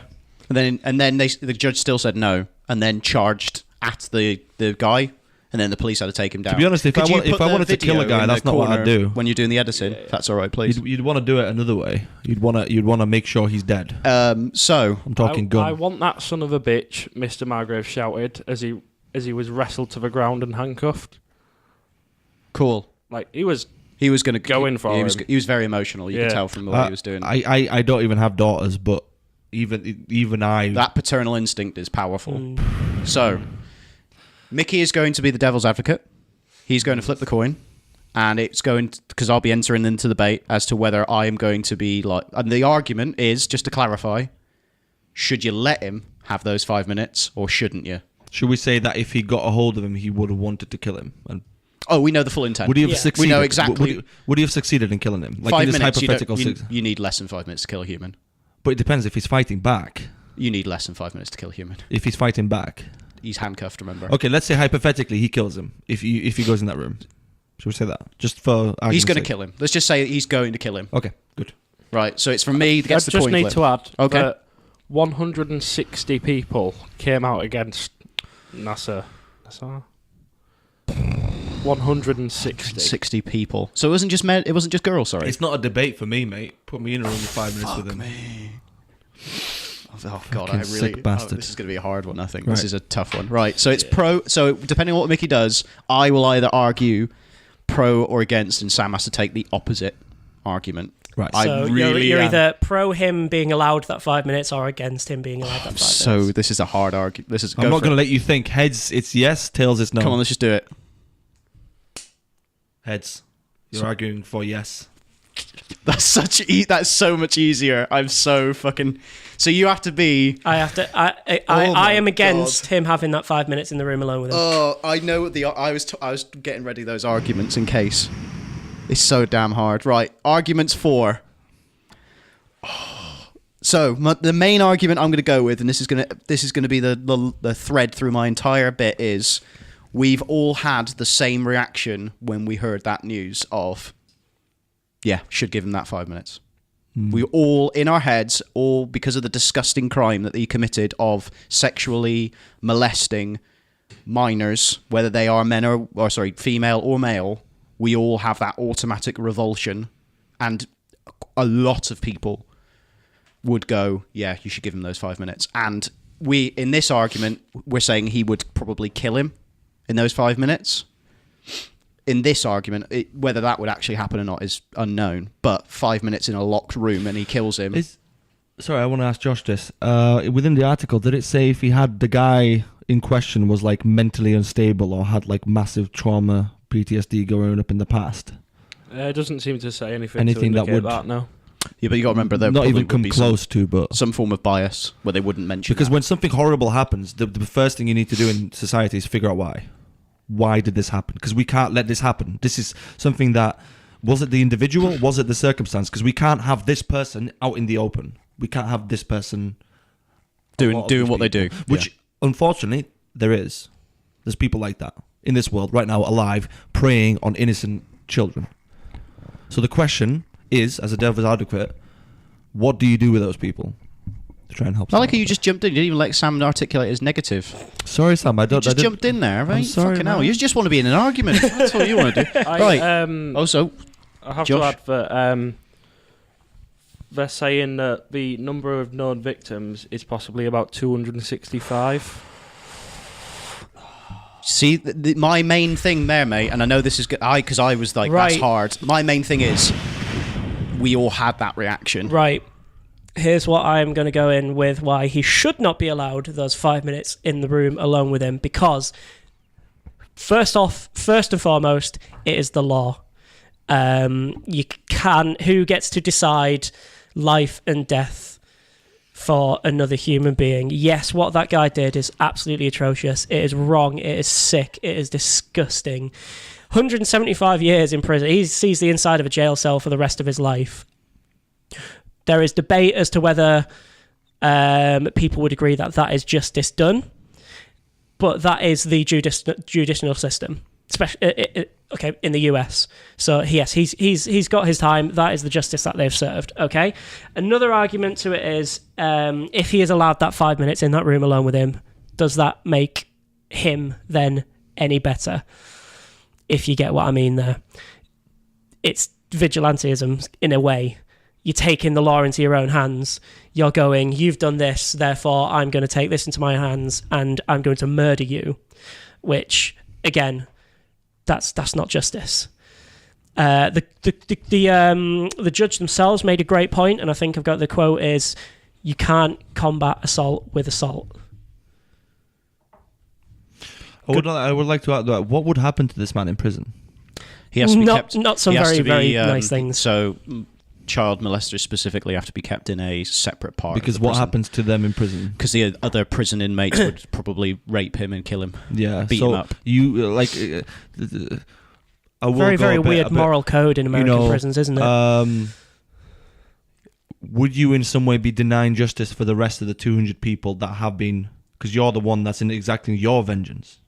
That's a good point. Yeah. What if the vengeance is rest of your life in prison, and if the guards cock up once, That's a good point. you are getting nailed to a cross?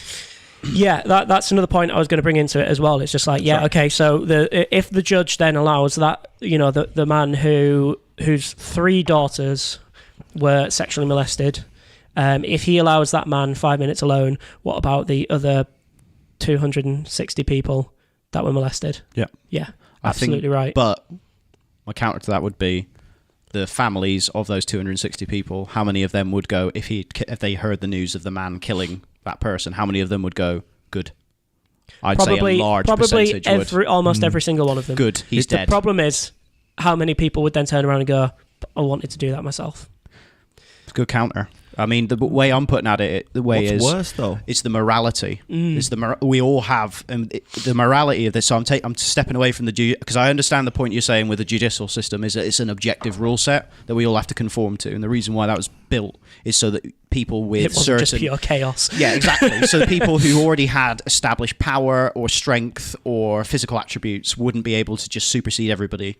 It made everybody more equal in a democratic society. My counter to it is that we have all, in our own heads, in our own morality, we all have a part of us in our head that goes, he needs to die. He needs the ultimate form of punishment. Now, the man and the reason why I'm saying the man with 3 daughters has almost the perfect argument is that he is directly connected to those victims. He is blood related to those victims. He didn't show remorse, as far as I'm aware. I'm not sure, Josh. Is there any sort of talk about his remorse around about what he did? Is he cackling? Is he like a flipping? He was completely like devoid of emotion. What do we have anything off the back of that? Well, the article in question doesn't really mention his side of things. I saw a video on it, and That's apparently he problem. showed very little to no remorse once doing it. So this is another argument of like the prison system. Is it going to really do anything to? Because the prison system is it going to do anything apart from just hold him? Is it a punishment? Whilst being beaten and then murdered, that's a punishment. Especially, and it's not like in American legal systems they don't have the death penalty. So they have the death penalty, and do they have it in certain states? This depends on the state, and Texas, I'm not sure of the Texas state he was done in, but I know that there's death Michigan. penalty. Do they have a death penalty? There was for a while. Can you just Google if they have a death penalty in Michigan, please? What was it? I'll just add a point onto that, which is what's more of a punishment? Dying and that's it, you're gone, or spending 40 years in solitary confinement? I don't know. I've never done either. I can go out. Well, nobody can say about death because nobody knows what happens after you die. Whether it's just that's it, you're gone, or whether there's heaven, hell, or whatever other paradise people might believe in. But solitary confinement, there is a reason why it is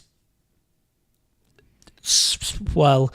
We don't know if he's being kept in solitary confinement. We don't know if he's been, but I mean, this is what I'm saying. So he would be. Even the guards would be sick. So of I it. think it's in solitary confinement they're not allowed to do it for over a certain period of time. It's a torture method. It is a method of torture. Solitary, because there's a reason. It's part of our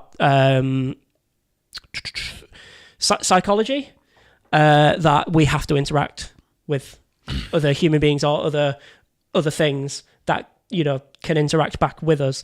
If you literally spend 20 years in a room with 4 walls and nothing else, you will go insane. Yeah.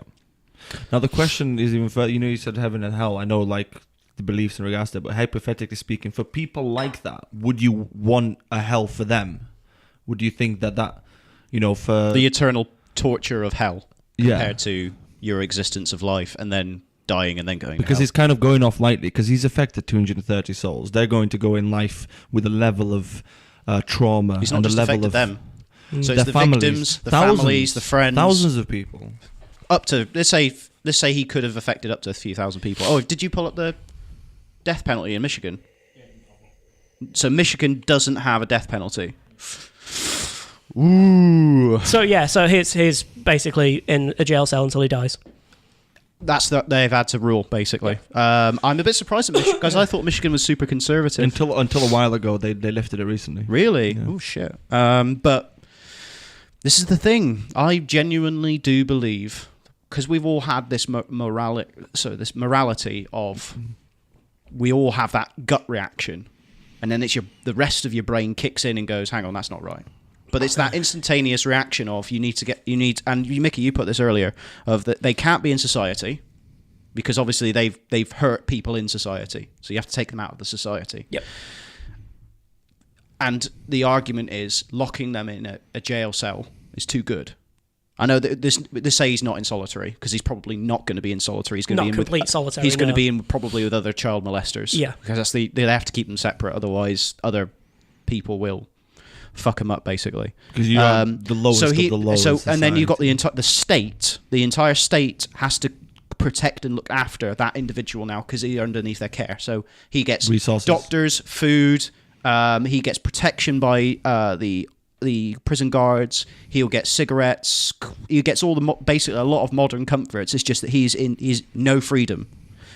Is that, and when you think about that my tax paying, or if I was in that state of Michigan, my money that I pay for taxes goes towards keeping him alive at all costs. I find that's the bit that really stings because you are literally going, this man is not part of our society. I do not want him part of our society. Now he's draining our society because of the crimes he did.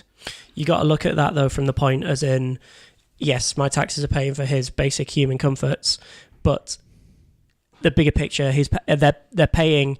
My taxes are paying, and it's a small amount. Taxes really, in the grand scheme of things, are paying for him to not be in this society.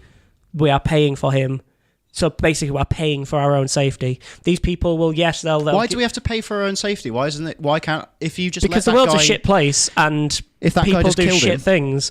That guy just killed him. He's not a problem anymore. He's gone. Society's he's not going to be part of society. There's no chance of him ever getting out. There's no chance of him reproducing. There's no risk whatsoever. There's no chance of him getting out anyway. Barring a we don't know mass explosion at the prison escape. I mean, this is the risk we got. You got to keep him safe. This is another bit. You got to keep him safe from other prison inmates. When those prison inmates have all had the same morality-based thing that happened. Admittedly, their morals are quite skewed anyway because the prison he's probably going to is going to be a supermax prison because he's committed so many sexual offences. He's going to go to probably the highest security one they can find in the state of Michigan. We're looking at the issue at hand, which is fair enough, and this is what we should do. But look at the systematic issue as a whole. This is a disease that people have that needs to be addressed within society. It needs to be expunged. This person right here, God forbid, what if there's 1,000 of him? What if there's sexual offences that they have done that no one knows about? There probably is. What if exactly? That's the chilling thing, mate. So what if you kill him when instead you can dissect every single thing he does? Where were you born? What would you do? Hereditary, genetically. What is it that makes you do this horrible thing? I'm going to bring up a point here, which again, unfortunately, it's another horrible, horrible case, but it was a very, very high-profile case. The case of Ian Watkins from Lost Prophets. Oh yeah, shit. Obviously, he was done for engaging in sexual activity. He fucked a baby with a 1-year-old because the mother of that 1-year-old gave consent for him to do it. Yep. He'd apparently had. What? Whoa! You're telling me a mother? Yep. Consented for a full adult male? Yep. Oh my fucking god! So one thing we have found out is that woman is fucked in the head as well. Yeah. Fucking hell. I didn't know that bit. Yeah. I heard about it was a 13-month-old, wasn't it? To be precise. Something like that, yeah. If you're a parent, this is the way I put it. If you're a parent, put yourself in those shoes. We're not parents. None of us are parents. So we can't speak. This is the problem. I'm thinking of it from a parent's perspective. That is not going to be it. You're not normal reacting there. Red light. They are both psychopaths. Worst thing that could ever happen in your entire world is your child being hurt. There's a problem with evolution there. You're genetically predisposed to keep that thing that's your genetic lineage safe. Anything happens, it's red light, you're ready to kill. The maternal instinct, both of those jack the fuck up. Yep. You predicate their survival over your survival. So that's why I think that guy was like, you know what, fuck it, I'm going to charge this motherfucker. You put it in the video, he charged at him. Because that's the normal reaction. Because he was like, I don't give a fuck. What's the worst that's going to happen to me? I might get arrested and beaten up. That's it. I'm going to, if I get the tiniest sliver of a chance to her to kill him, I'm going for it. Yeah. Just back to the point I was making about that. So there was that thing about the Ian Watkins case that came out. That bums me out. By And the way. there was a lot of debate as to what should happen to him because obviously we don't have the death penalty over here. We do actually, but not for that crime. Do we not? Do we? Yeah, have the so death penalty? you could be executed for treason. Yeah. Still. Yeah. So if you commit an act of treason, they can hunt you down and kill you. The British government can. So that's why how there was. Sure, you can't go against the government, but you can molest a baby. See what I mean? See where I mean about the morality but issue? Anyway, and the point that someone actually made to me back then when that case was going on, they said, would it not be better to take him away, lock him up in a room, study him, study why this is happening, study why people do this, have a look into the intricacies of the brain to try and find out what is going on in this particular person's mind and see if we can figure out a way to find out why this is going on in a broader spectrum. It's not just him. Because it's not just him. A lot of people do it. It's a horrible thing. 1% of the population, theoretically. Yeah. 70 so why million not people. When something bad and horrible like this happens, instead of just going done and waiting for the next one to come along, why not study? Why not find out the reasons why and try and counteract those reasons? So it might come to the point where you physically, you just can't.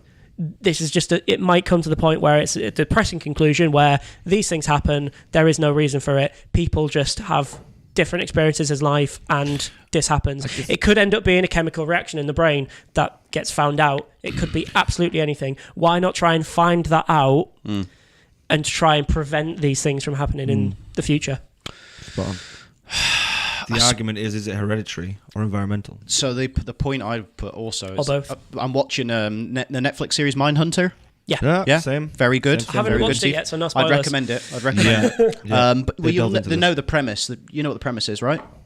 No, I've literally just been told to watch I need it. to source this. I need to tell you what the premise is. You need to hear it. Spoiler alert, by the way. You'd see it on the trailer. Okay, just tell me the premise. I'm fine with So the that. premise is that it's the very infancy of the FBI's psychological study department. And basically what they're doing is one very young agent, starts understanding that there's basically people have psychological disorders and that it can cause, and certain things can cause people to become psychopaths, as in mass murderers. Yeah. And that there's certain things that he wants to understand why. And the phrase that one of the characters says is, how do we get in front of crazy if we don't even know how crazy works? It's a good way. It's a good way of putting it. However, the way I'd put it now is, I mean, the prevalence of these cases, I don't know whether... I wouldn't say that the prevalence of the cases has increased. I think the notoriety of them has increased. Yeah. As in the measurable... We're able to measure it more because we're more aware of it, and we have a society that is able to be more reflective upon itself. Plus social media... Nowadays, you media, just get the etc. information straight to you. Yeah, so we can... And also, we now have quite a lot of ways of measuring it, and we have measured this to understand, and we do actively try to do it now. I mean, in Mindhunter, they start showing how the infancy of it, and they start doing it, and they start realizing that there are certain bits that piece together. Now, with this sort of... I mean, the guy's not murdered anyone, but he could have got to that point because of the escalation factor, because they can't... Basically, it's a reward thing where they can never be satiated by what they're doing. So it'll start off almost harmlessly, and it'll build. Cannibals. Like, it might be like... He would pat one of them on the shoulder, and then he'd do it on their back, and then he'd grab their bum, and then it would progress further into the point where he's committing full sexual acts against them. And then the point could go further. It could go even further, where he starts to go, you know what about if I start strangling them whilst I'm doing that? Okay, I've killed one of them. That felt really good. It's the power aspect as well. This is the bit where I go, okay, so this model has been studied. We understand that there's people in the society who do this, and we know that we know the key effects. The effects are not, and we know the reason why, and we're not tackling the reason why. So these people still are going around. They're still existing. That you can't stop them existing because we're not going to the root cause. So we understand that we can't stop them in that term. What you can do is really, you can hammer the fuck down and hammer them down to the point where they don't exist in society anymore, where you kill them. And I am a proponent of the death penalty in general, because it is and people would argue, oh, well, the death penalty is not the ultimate deterrent against it. It's not really designed to be the ultimate deterrent, as in it's not going to stop the crime. You see, I see it more as a two-stage thing. One, it's a filtering of the people who are allowed to live in society, so it's our modern version of survival of the fittest. We eliminate people who are detrimental against society. The second point I would say is that... you filming us? Okay. The second bit I would say is... I've just lost it. Hang on. I'm bringing it back. Kill people and fill people up. It's the way that the society would heal. So after you've... So let's say, for example, Charles Manson is now dead. He was one of the cult... He's a cult leader, basically. They got people to kill people. Yep. What happened there was, once he's died, now the victims can begin the healing process. In terms of... He's dead. He can't hurt you anymore. I'll give you a personal experience in this regard.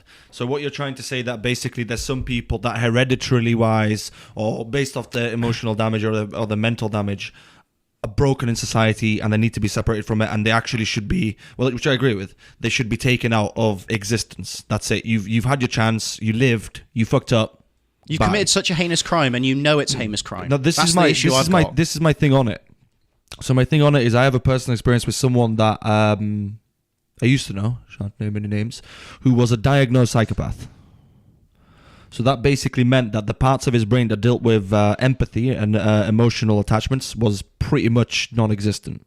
He also was colorblind. Okay. Don't try to think of people. Long story short, I got along with him really well, and I still do. We have a chat in regards to it, but I also notice within the things that he likes watching, he's got like this, horror films with the bloodlust and the Saw and stuff like that. That kind of gift for him is something that, and we've had conversations about this, and he's openly admitted to me in points where he said that he has thought about it. And it was something that there was something that I had to then tell him, like, no, this is bad. And I remember I had a conversation with him, and it was around this, and we were chatting about global development and Zionist theory, which basically means there's too many people, a lot of them are fucked up, wipe them out. And then he just said, what if we just killed 1 billion people randomly? And I just thought, the amount of people that would just feel a level of distraught, and like, you would imagine if 1 billion people got wiped out. That means people that you're related to, people that, and he's like, oh, that's a thing. People feel that. Now you look at businesses and you look at companies, and psychopaths are 50 times more likely to be in entrepreneurial roles, high up in companies. Now you think, when you're in that level, you can't have an emotional attachment to what you're doing. It's all about optimization within this capitalist society. So I'm saying that in this environment around people, it's dangerous, and we need to find ways to sell. In an environment in the business world, what if psychopaths are actually more predisposed to do the right thing in terms of... So I think that's a big segue away from the point, because you're talking about businesses. No, I'm talking about where psychopaths exist. Right. It's not that if they're a psychopath. That's not the issue I've got. Mm-hmm. Okay? So if you're you could be a psychopath. 100%, right? That's fine. You could be a sociopath. You could be anything. You said Mindhunter. They are psychopaths. Yeah, but what I'm saying is they are punishing people who committed a crime. So they took the step. So the people who are psychopaths, who don't commit the crime, who don't get to the point where they kill someone or sexually harass them or whatever, sexually abuse them, whatever point they get to, that means that they understand what society's morality code is. They do. And then they go, fuck it. And then they commit the crime. Committing the crime is where the punishment. What is the morality code? Society's morality code. To not fuck children and not murder. Yeah. No, but how do we get it? Where from? Are we born with it? So it's an inbuilt thing for the rest of the society. Is there arguments to say that has pretense towards religion that gave us it, or was it something that just was always there, or what was it? So is it? It evolved. So, you wouldn't get that when it was the cavemen going around clubbing each other, having a fight over a scrap of meat that they just killed or whatever. Yeah, but as we evolved and our brains evolved and we were able to communicate, we evolved. Was it society, or was it genetically? Because we haven't evolved much in the past 100,000 years, really, to be honest, except getting a bit taller, but that's mainly dietary. Right. So I think we're really straying down a really... No, a real finite position we'll go here. back to another but thing. What I'm saying is, so the psychopath argument... Or you can... It's not the person I'm punishing. As in, it's not the person as an entity. It's the act. So that there needs to be cause and effect. And what happens... Sorry, there needs to be I fucked that up. There needs to be consequences to your actions. There always has to be consequences to your actions. Yeah. It's the consequence of the action that I'm saying. So the consequence of the heinous crime. So, for example, in the Jewish faith... Judaism. Eye for an eye, tooth for a tooth is a very famous phrase that most people know of. It comes from Judaism. It's basically the idea that if somebody, for example, kills your wife, you get to kill their wife. Anglo-Saxon law had a very similar system. Yeah, but what did the wife do to get killed? But this is what I'm saying. If somebody inflicts damage upon you, you can inflict damage upon them. Now, I'm not saying it's fucking moral for if I was the abuser here in this situation, that I get to now, if I'm the abuser's father, if I'm the abusee's father, that I now get to fuck your kids. No, I'm not saying that whatsoever. Definitely not. It's a million miles away from that, because it's the act of fucking a kid is disgusting. It's repugnant. It is possibly the worst thing I can think of in terms of an act that you could do. I think murder is less heinous. The amount of damage you do to that child's development. The child, the family, friends, society in general. So there's damage you do. There's a virus within society. Is what we've all agreed on. There is a virus, and that is paedophilia. And now I won't go so far as to call it a virus. A virus implicates that it's, an actual. Also, a virus isn't a virus. Just does its stuff because it exists. Okay, then the plague. I don't know. No, because what I'm saying is that there's what do we there's call it? An active part of that person, because it's a person at the end of the day, so it's more complex than disease. Any entity. Not even that, because disease just is. It just does what it does. It doesn't have any. It doesn't have any upper thought. It just does. It exists. Some people don't have any upper thought. Most people do. Yeah, and these people that are committing these acts, they understand exactly what they're doing. They know the social norms. How do you know that they know what society expects? Can you be in their mind? Because do you know what they think? I can't. No. If they didn't understand what they were doing, they would just do it and they wouldn't try and hide it. This guy obviously tried to hide it and eventually got caught. If he didn't have that higher function to go, this is wrong. If he didn't know if he didn't know what he was doing, if it was wrong to him, he wouldn't have done it. He just understood that within society it was wrong. Yeah, exactly. That's what. But your argument argument is the same as my argument. You don't know what he thought. I don't know what he thought. Yeah, exactly. So what you say when you say like, oh, how do you know what he thought? Well, you don't know it. So you it's not invalidate your own I'm argument. just saying that there is a systemic issue. Maybe there's a systemic. Not systemic. But no, because there isn't a systemic issue with it, because if there was always going to be paedophiles, that's the problem. No, yeah, but is there? Am I getting? What if we go down one route, which is that there's always been paedophiles. Okay, let's use evolution. There's a paedophile, kill him.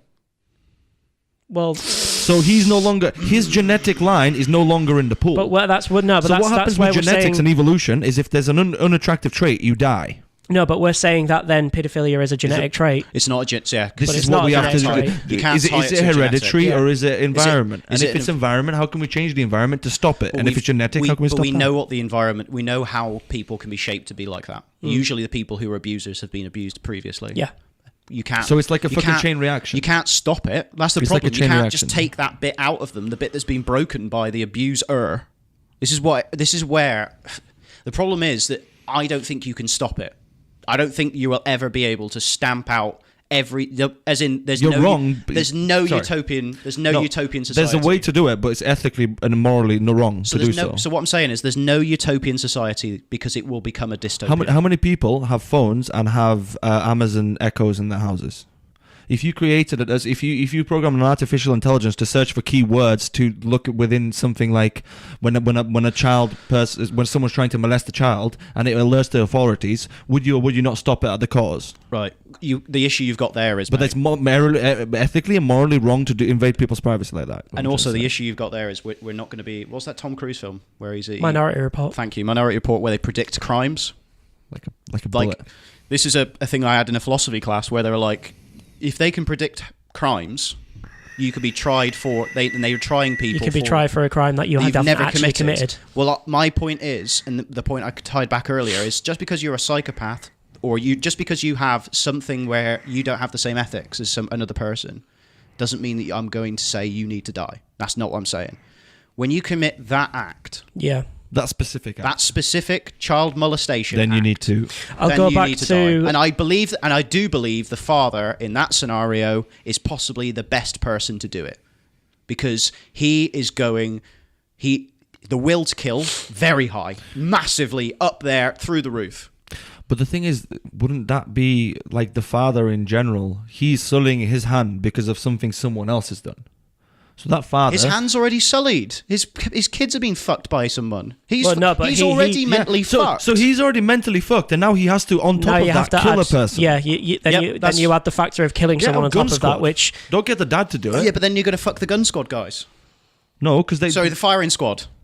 That's you're going to fuck the firing squad guys. Get a boulder and some wind. Yeah, and but do you understand? Because you can have executioners, and we still have executioners now with the lethal injection system. And other systems people do it. So you still have executioners, okay? The problem you've got there is it's cold and dispassionate.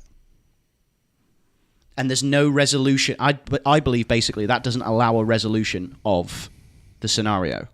If there was a complete resolution, as in it's a cycle, as in this man abused this guy's children, this guy who has the children, I mean, that's the only spot. There is a cycle. There's always a variable. So the cycle is completed. So that the man the father in this circumstance, kills that man. As in, that entire cycle is now complete. And now his wife has to deal with the fact that her husband's a murderer. But then he goes, I murdered the person who hurt our little kids. Well, it depends on the subjective view of the wife and his family, and everything else is being fucked up because he wanted to get vengeance for that very moment. Good point. I will say, but then the issue is then we're not talking, if we're allowing, in my circumstance, if we're allowing this person to kill them, we have a society that accepts that morality. This is where everyone goes, okay, that's fine.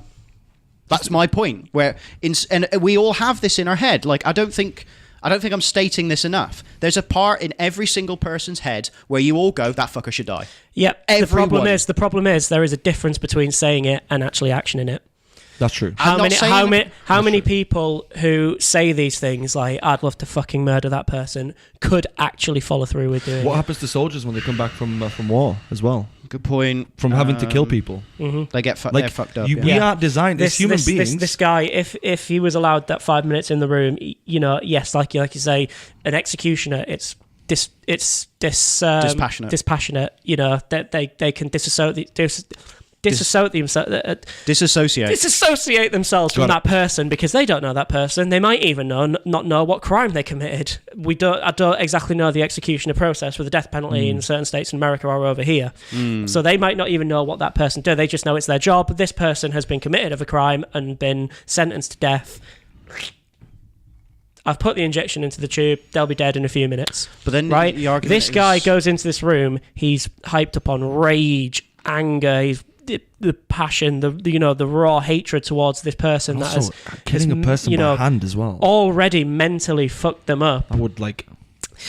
If that is then allowed to happen, there are so many different things that could bleed out of that, which would make things 10 times worse for not only that human being, potentially the other people around him.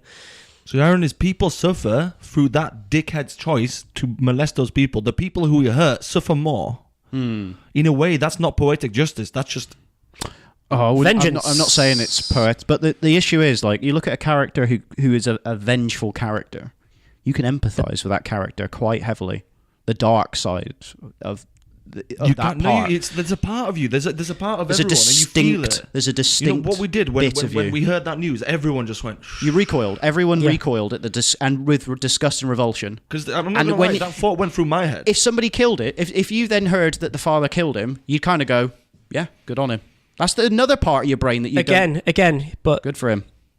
You hear that, you're still disassociated from that exact thingy unless you have actual experience and have actually gone through something similar. You are like people like us. We are completely disassociated from that. So it's very easy for us to turn outside looking in. Yeah, it's very easy for us to go good.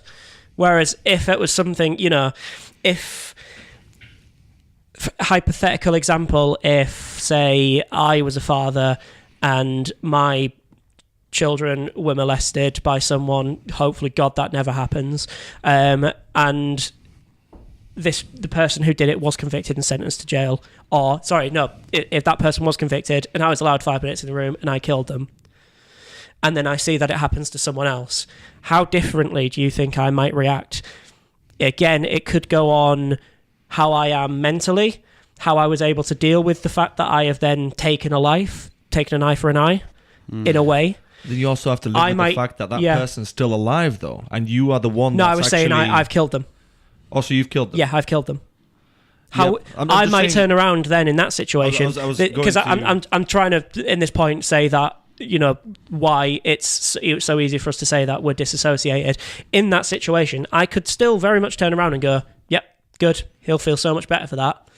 It could also turn around and be like, on the other end, I could be like, yeah, I did that, and it literally made me feel no better because these acts were still committed. Though, what if this person's alive? So it's easy for us that molested my kids. Yeah, is still alive. So my point from that is it's very easy for us who've never been in that situation just to turn around and say, "Good, he deserved it." I get what you mean in terms of we're not in the situation. I mean, we don't have kids. We don't have kids.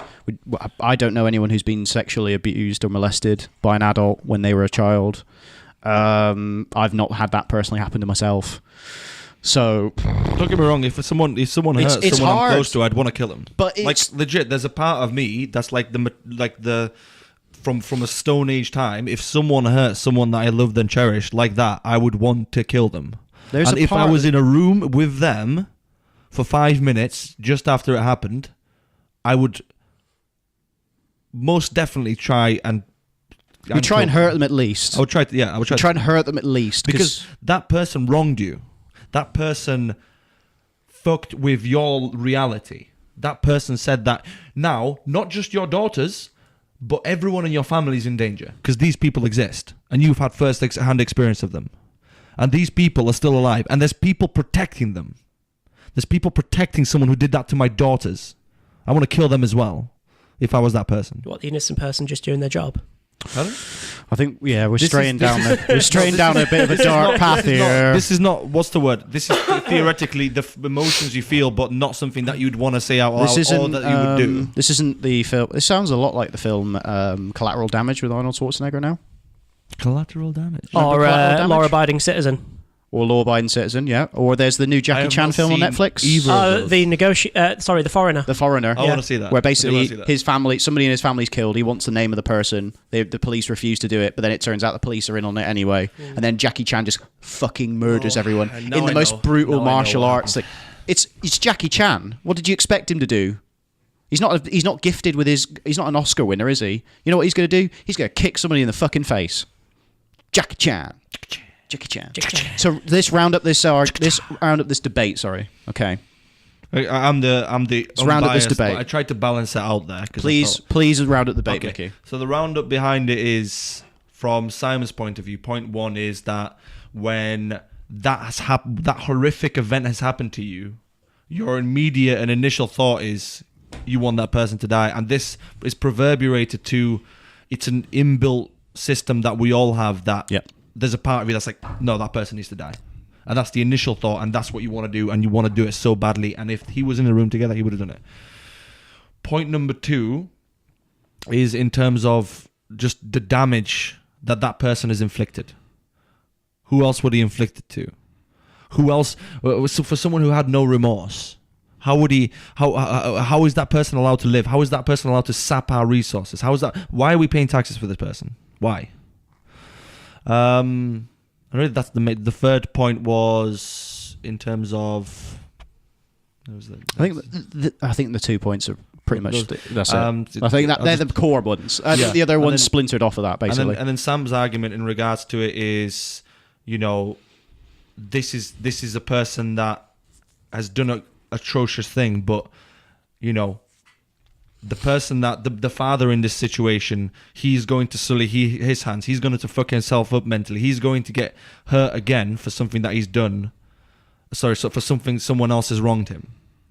In terms of, the morality behind it, are we not better than them if we go and Sink down to their level. Sink down to their level and do that? Why can't we rise above? Why can't we say that we are a society that don't, because everyone's got those emotions and impulses, and you said like we've evolved it over time, and over time society has grown. We can't revert back to kill, death, kill. And in general, this is it wasn't systemic issue. You said this is an issue that we need to study this person. We need to see the reason why he's caused it. We need to see what were the fundamental things that caused this person to do this, because this is not just this person. This is a reverberating. I think he said 1%, something like that number. I think that's the number of sociopaths or something like that. I think that was a throwaway comment, to be honest, with the percentage I quoted. Yeah, but you imagine just 1%, approximately 1% could possibly be paedophiles. It's just 1%. When you think about that 1% figure, and it's huge. But it could be like, even if it's 0.1%, even if it's 0.01%, it's that's because how many people did he affect? 3,000 people. If he potentially abused 260 something. Yeah. Well, think if it was, and if just all of those 7,000 people had 4 or 5 family members, friends, then you add the friends. That's 10. So even 7,000 people, 0.0001% of the population were like him. They would affect 70 million. 7,000. 7,000 times by 3,000. No, that's not right. What 15 million people. No, 7 times 3, 21 million people. And then you're not even bringing into the fact of the court people in the court seeing that. Then you've got all the people who see it by video, drain on society, the news. So Assange's argument is we need to figure out why this is the case. We need to figure out how to stop it. And this person, Sam's argument, yeah. And from my unbiased perspective in regards to it, it fluctuated from one side to the other. But in general, you're both right in many of your beliefs. I think because you're both, you pointed out fully, like there's that visceral reaction, there's that anger there's that how could he do this, and this person is a stain on society. You said it. He paid for our taxes. He's causing. Why do he hurt our society? Why are we paying for him? And your point is we need to understand this. We need to get to the bottom of it, because this is happening all the time, and you are no better if you kill this person. And to completely round it off, I'll just quote Sylvester Stallone: "In the name of the law, I am the law." Wow. Well, thank you for that. This is why. Thank you for that impression. Well, it's not even an argument. It's just a debate, because I'm not the father, so it's not an argument. It's just a debate about the morality around about it. I think that there's I think there could be a good middle ground in terms of I don't think the punishment for that is severe enough. As in, I think he should be killed by the state. Maybe I'm willing to flex to the state could kill him, but I genuinely do believe that you study him until he's as much useful stuff as you can, get as much useful shit out of you as you can, because then the people the country's invested the money, the taxpayers, into learning how to prospectively fix the problem, and then dispassionately execute him. Done, expunged, stain of society's gone. That's it. That's my contrite move towards the middle. What we did just then is this is the reason why there's so many heated, massive arguments, and this is what we went to before, is people don't listen to each other. People don't realize it's multiple things and not just one. And what we did there is we dissected the entire issue, point by point. We addressed every point, and now we're both, I don't know, I feel like there's an understanding on both sides as to why it happened. You feel better. You do feel better once you've aired that stuff, because otherwise you're withdrawn, and then you seclude yourself into an echo chamber of only the people you speak to believe what you believe, And then once you come across somebody who doesn't, then you, as most people do, you treat them with distrust until you have a long, in-depth conversation with them in person. And the in-person bit is the important bit. Because if I just try to type this, how many times have you had a conversation with somebody by typing? Just look at the face. And this inferred Just look at comments on Facebook. Exactly. And then how quickly does it degenerate into people threatening physical violence? Exceptionally quickly. Almost all the time. Exceptionally And it's just like, because you can't get tone of voice over text. Of voice, mannerisms. Yeah, we learned this in facial sales features. all the time. It was So an Iranian professor called Albert Marabian. Let's go to a cheery section of the podcast to finish off on, which is the funny news part. Josh, funny news. Hit us up with our first article. Guys, you did really well. Boom. Yeah. First one. Next one. So there's 4 funny news articles that we have.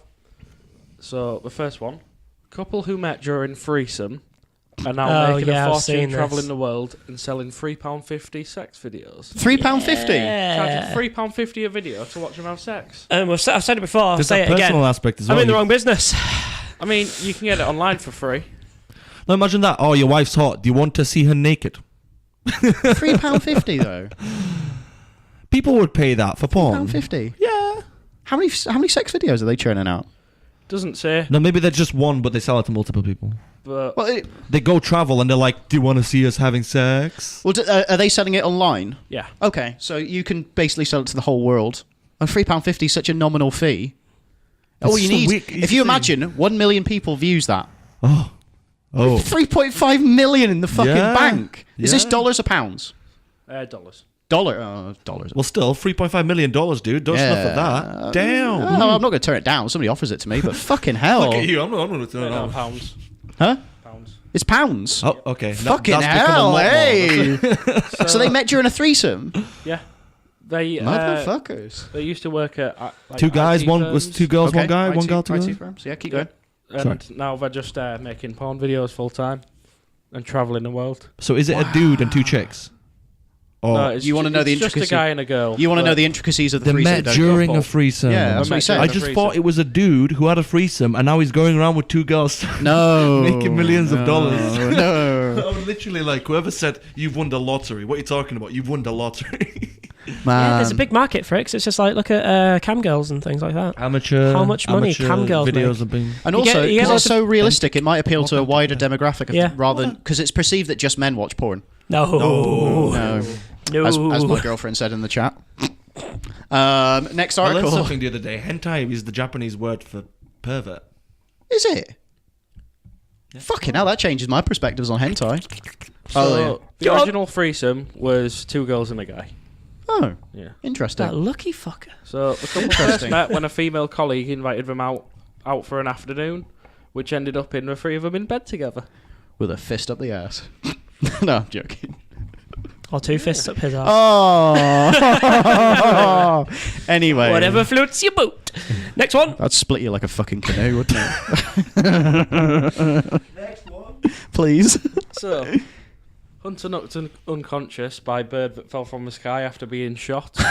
Divine justice. Keep going. So he's suffering a severe head injury. Really? Severe? Yeah. What the hell did he shoot? After his hunting group fired at a flock of Canadian geese. They're massive. Oh, shit. So he's got to have like traumatic brain injury. Yeah, but he shot the bird and the bird like on its way down. Fatality. It fell 90 foot. 90 foot. How much Yeah. how much do geese weigh? Oh, they weigh like 15 kilograms, 10, 15 kilograms. 90 foot, 10, 15 kilograms. That's a lot of kinetic energy hitting you. But probably about 10 kilograms. I'd love about it 20 if the goose pounds. survived. 10 to 14 pounds. Or 10 to 10, 14 pounds. So about 7 kilos. Yeah, 7. Yeah, that's roughly right. Yeah, well done. No, I said 10 to 15 kilos at first, so it is 7 kilos. About 7 kilos. Yeah, hey, fucking hell. Imagine if that happened. That's heavyweight going at some. Yeah. You could calculate the terminal velocity, but let's not. Somebody do that in the comments, please. Thank you. Calculate. So But he had the last 90 laugh foot because based the off the burst- weight, and then you.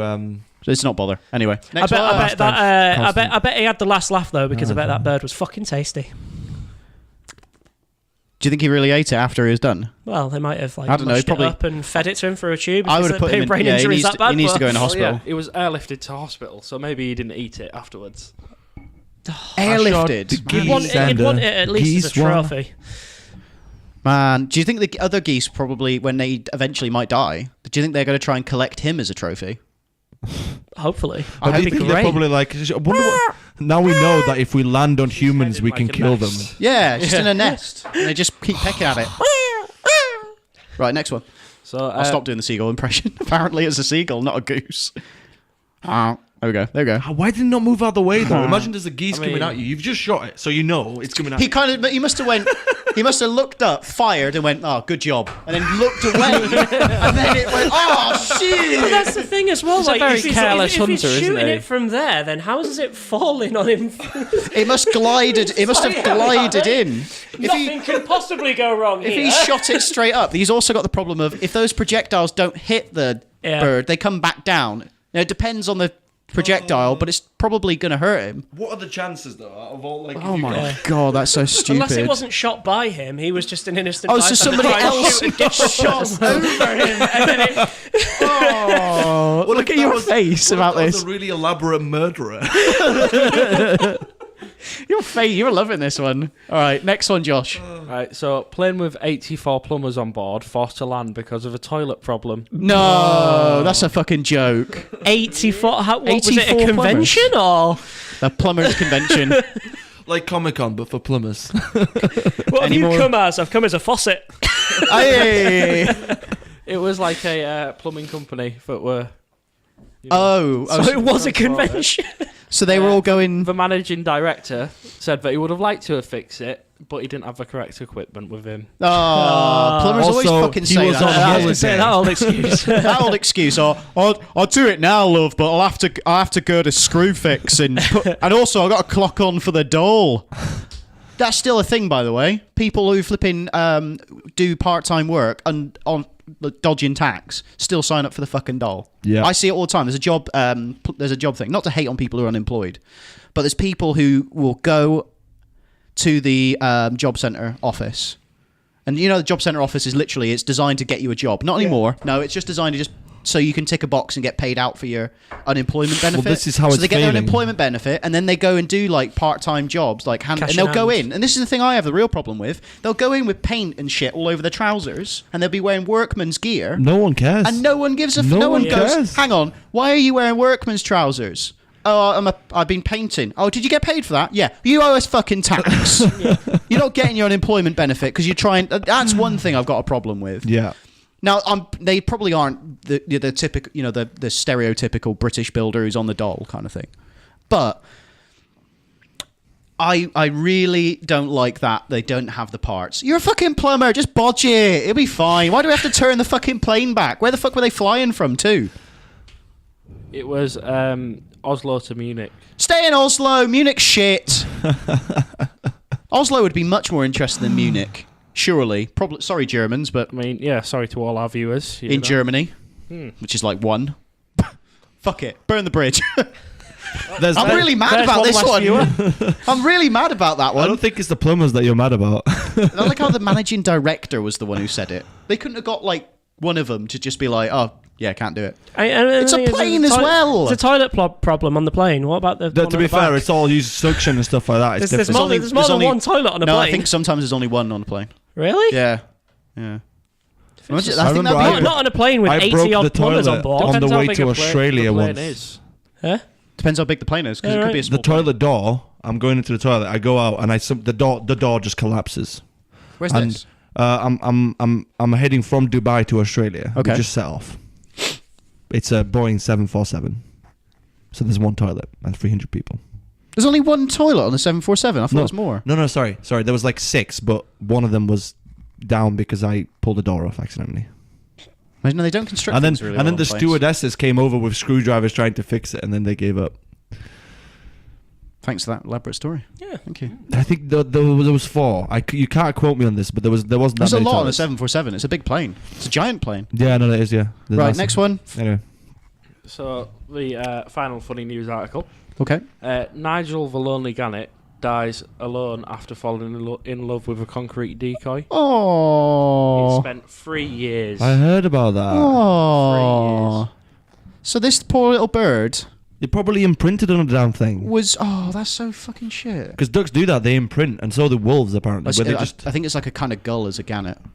yeah, but birds in general Why do imprint. birds do that? Why do they imprint on things? Because it's like a Is there any more depth to this survival story? mechanism. So the decoy was put in there in 1976 to try start a colony. Right. But, obviously... 1976. And because it looks like it looks like the gannet, he probably I thought, feel really sorry for the guy. and that's why it imprinted. He couldn't have. He didn't mate. When you imprint for a bird, that's it. Like, you can't stop that. That's so weird, isn't it? So weird. I mean, humans. Same don't... premise as the Twilight film. That was a really weird ending, wasn't it? Oh yeah, they did it with the wolf guy. Yeah. He imprinted on their daughter. And then he. Yeah. How did they? What happened there? Did you?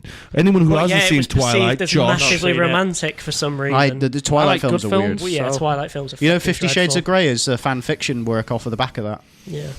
Explains a lot. Yeah. I also one thing. Do you know what the worst part is, though? What? My favourite band, Muse. They do a song called 50 Shades of Grey? No. Or an album? Stephanie Meyer she wrote the Twilight books and said that the Muse's music were the main inspiration for it. God, that gives a new twist in I Nice want it Sidonia. now. That's Queen. I want it now. Give me your heart and your soul. Oh, right. That's Muse. That's Don't Hysteria. mock me, you dick. Wow, you fucked up. And you're a big Muse fan as well. That's gonna I haunt love you. Muse. I love Muse. I play one of the like. Say That's lyrics gonna from one of haunt their you for the best rest of your songs. fucking days. Dick down. Look at his face. Zoom in on that face when you do the edit, Josh. That's the face of... I've let my family down. Yeah. I've let myself down. You'll have to commit ritual suicide. Yep. Oh. Do, do, do, do, do. You've got it in your head now. Sorry, I'll help you. Cool. That was Won't the be last suicide one. if you help me. You would stab you. So Oh, of course, yeah. the Japanese style. Seppuku, is it? I can't remember. Yeah. Let's not go into that now, though, because Yeah. that's a dark Yeah. topic and we want to finish on end. Right! Ladies and gentlemen, this has been the first one with all of us back. We're glad to be Nice to doing meet you. this thing. There will be in the future sub-podcasts. Just to... What the fuck are you doing? I missed you, Sam. Oh, but there will be sub podcasts eventually in the future. We'll let you into that a bit more detail once we get them going. But ladies and gentlemen, this has So, been but before we go, I what? just have to mention, Mickey, please grow the facial hair back. Yeah, I can see that. You look about 7. Everyone Creeps me out. has been saying this. Yeah, just grow. It doesn't have to be long. Why? but- Why can people get away with No. facial hair, but I'm not one of them? Now, considering the topic of this episode, this might be a bit dark, but I want to molest you. Fucking hell. Okay, let's stop the cameras there. Oh, let's Okay. wrap this up. Jeez So Louise. this has been episode 24, the Jack Bauer episode. We'll nickname this. No, we're not going to. Jack Bauer special. The Jack Bauer special. That's a massive clickbait title. You've got to end it now with the bloop. Can you end it with that, please? But this has been episode 24. Sam, say goodbye. Goodbye. Mickey, say goodbye. Goodbye, everybody. Josh, Bye, guys. and this is Simon. Peace out, you beautiful motherfuckers. Goodbye.